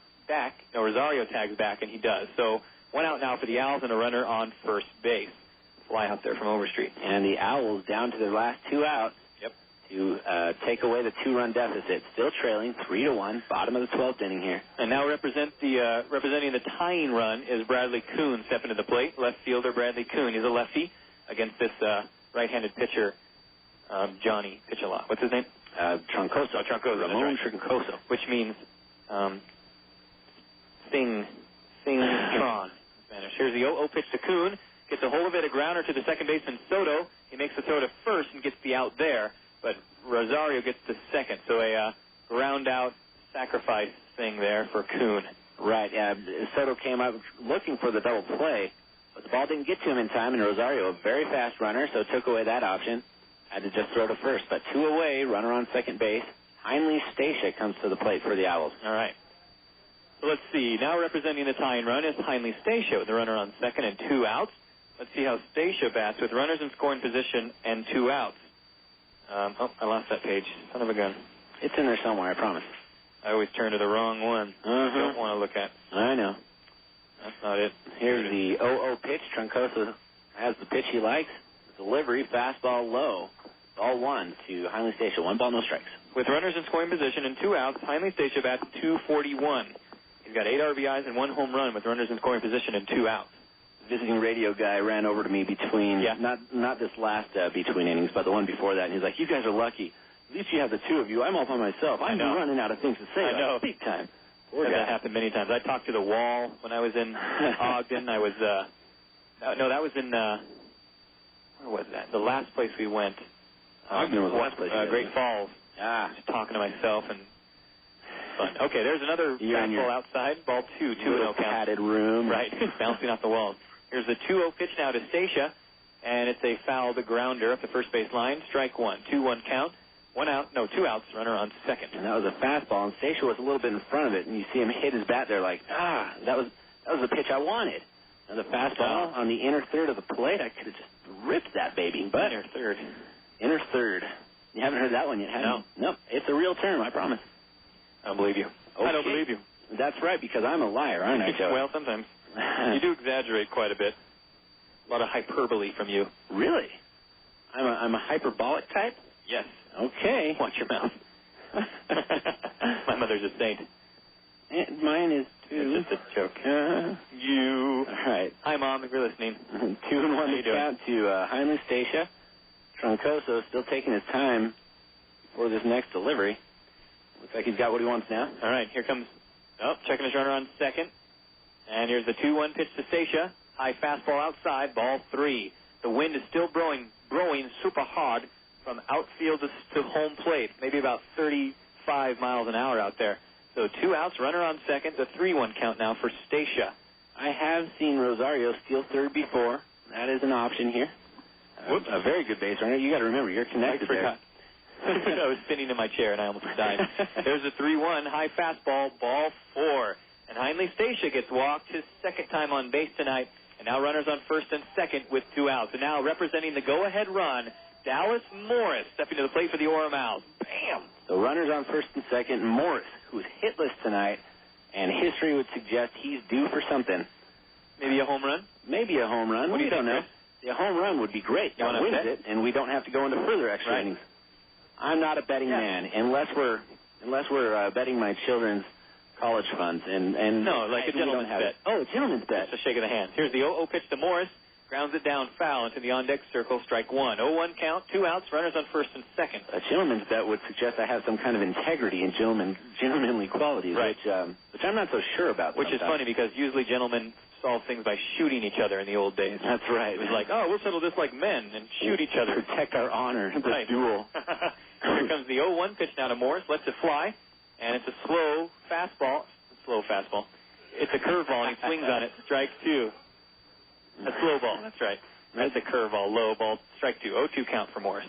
All right. We're 1 strike away from losing this game, but one hit away from winning it. And Morris has battled out of an 0-2 count before to get himself on base. Runner on second, taking a good lead out there, and the pitcher turns around and make a throw, but he doesn't. Rosario tags back up. 0-2 count, 2 outs. Runners on first and second. Morris at the plate right now for the Owls, representing the go-ahead run. Morris does have 9 home runs. He leads his team with home runs, and here comes... And with RBIs. Yeah, here comes his 0-2 pitch. High fastball, ball 1. 1-2 count for Morris.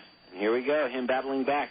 A lot of people try that high fastball with Morris, but you have to place it just right. It's really hard to get him on that high fastball. It has to be like shoulder height at the most, not He'll neck swing, to head. But then again, he's not your Mark Trumbo type. Mark Trumbo's got about 5 inches on Morris, so that's that much higher that ball has to come. There's a 1-2, and it's fouled back there. A high fastball, strike 2 still. 1-2 count still for Morris. Runners on first and second, and 2 outs.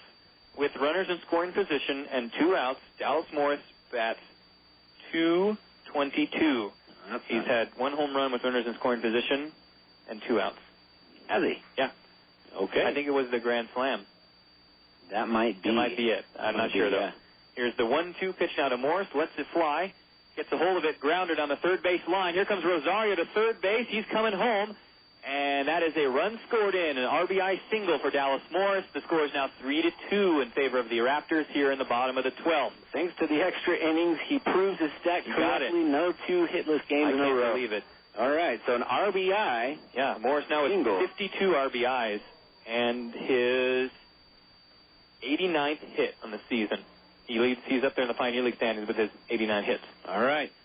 And here we go. The Owls threatening to at least tie it, if not take a lead here and put the game away. Runners on first and second, 2 outs. Mark Trumbo now the batter for the Owls. Mark Trumbo has 2 outs as well, so he bats .237 with runners in scoring position and 2 outs. He's had 10 RBIs with runners in scoring position and 2 outs. That's pretty good. Yeah. He has a home run already tonight, a walk twice, so he's 1 for 3. Okay. Fly out and a ground out other than that. Yep. All right, runners on first and second, 2 outs. Here comes the 0-0 pitch to Trumbo, and lets it fly. And it's a fastball, just misses low, ball 1. 1-0 count now to Trumbo. Boo, boo, boo, boo. Oh, I was going to read what's going on in the last 2 home games of the season. Oh, yeah. We do have I think we have another 6 for 36 night. Is that tomorrow Yeah, I night? think that's tomorrow. Our last one of the season. Great deal. Here's the 1-0 pitch now to Trumbo, and lets this one fly. Swing and a miss, and a curveball coming inside. Strike 1. 1-1 count. Tomorrow night is the 4th? No, today's the 4th, so we're looking for the 5th. It's, I think we're giving away, pins, I think. Really? Does it not say that? Swing and a miss on a curveball. Strike 2. 1 ball, 2 strikes. And here we are again, 1 strike away from winning or losing. From winning or losing. 1 swing or 1 strike. So those who stayed out here get an exciting finish.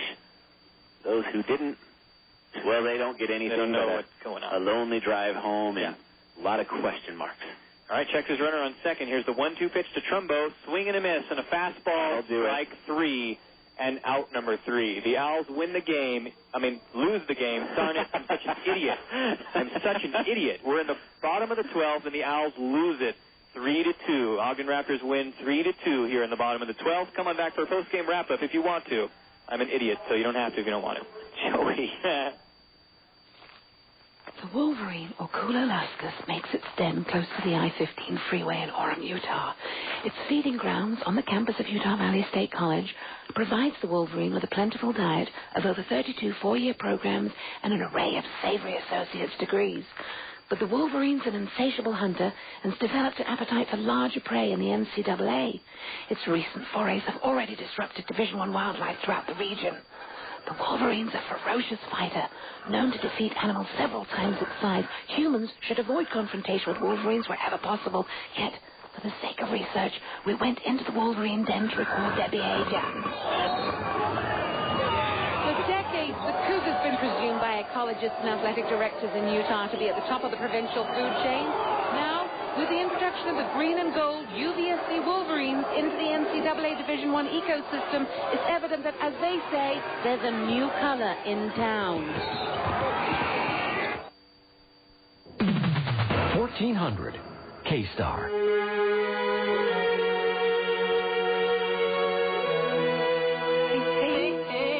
Welcome back, everyone, to Birds of Play with the Wingman. It's time for our post-game wrap-up.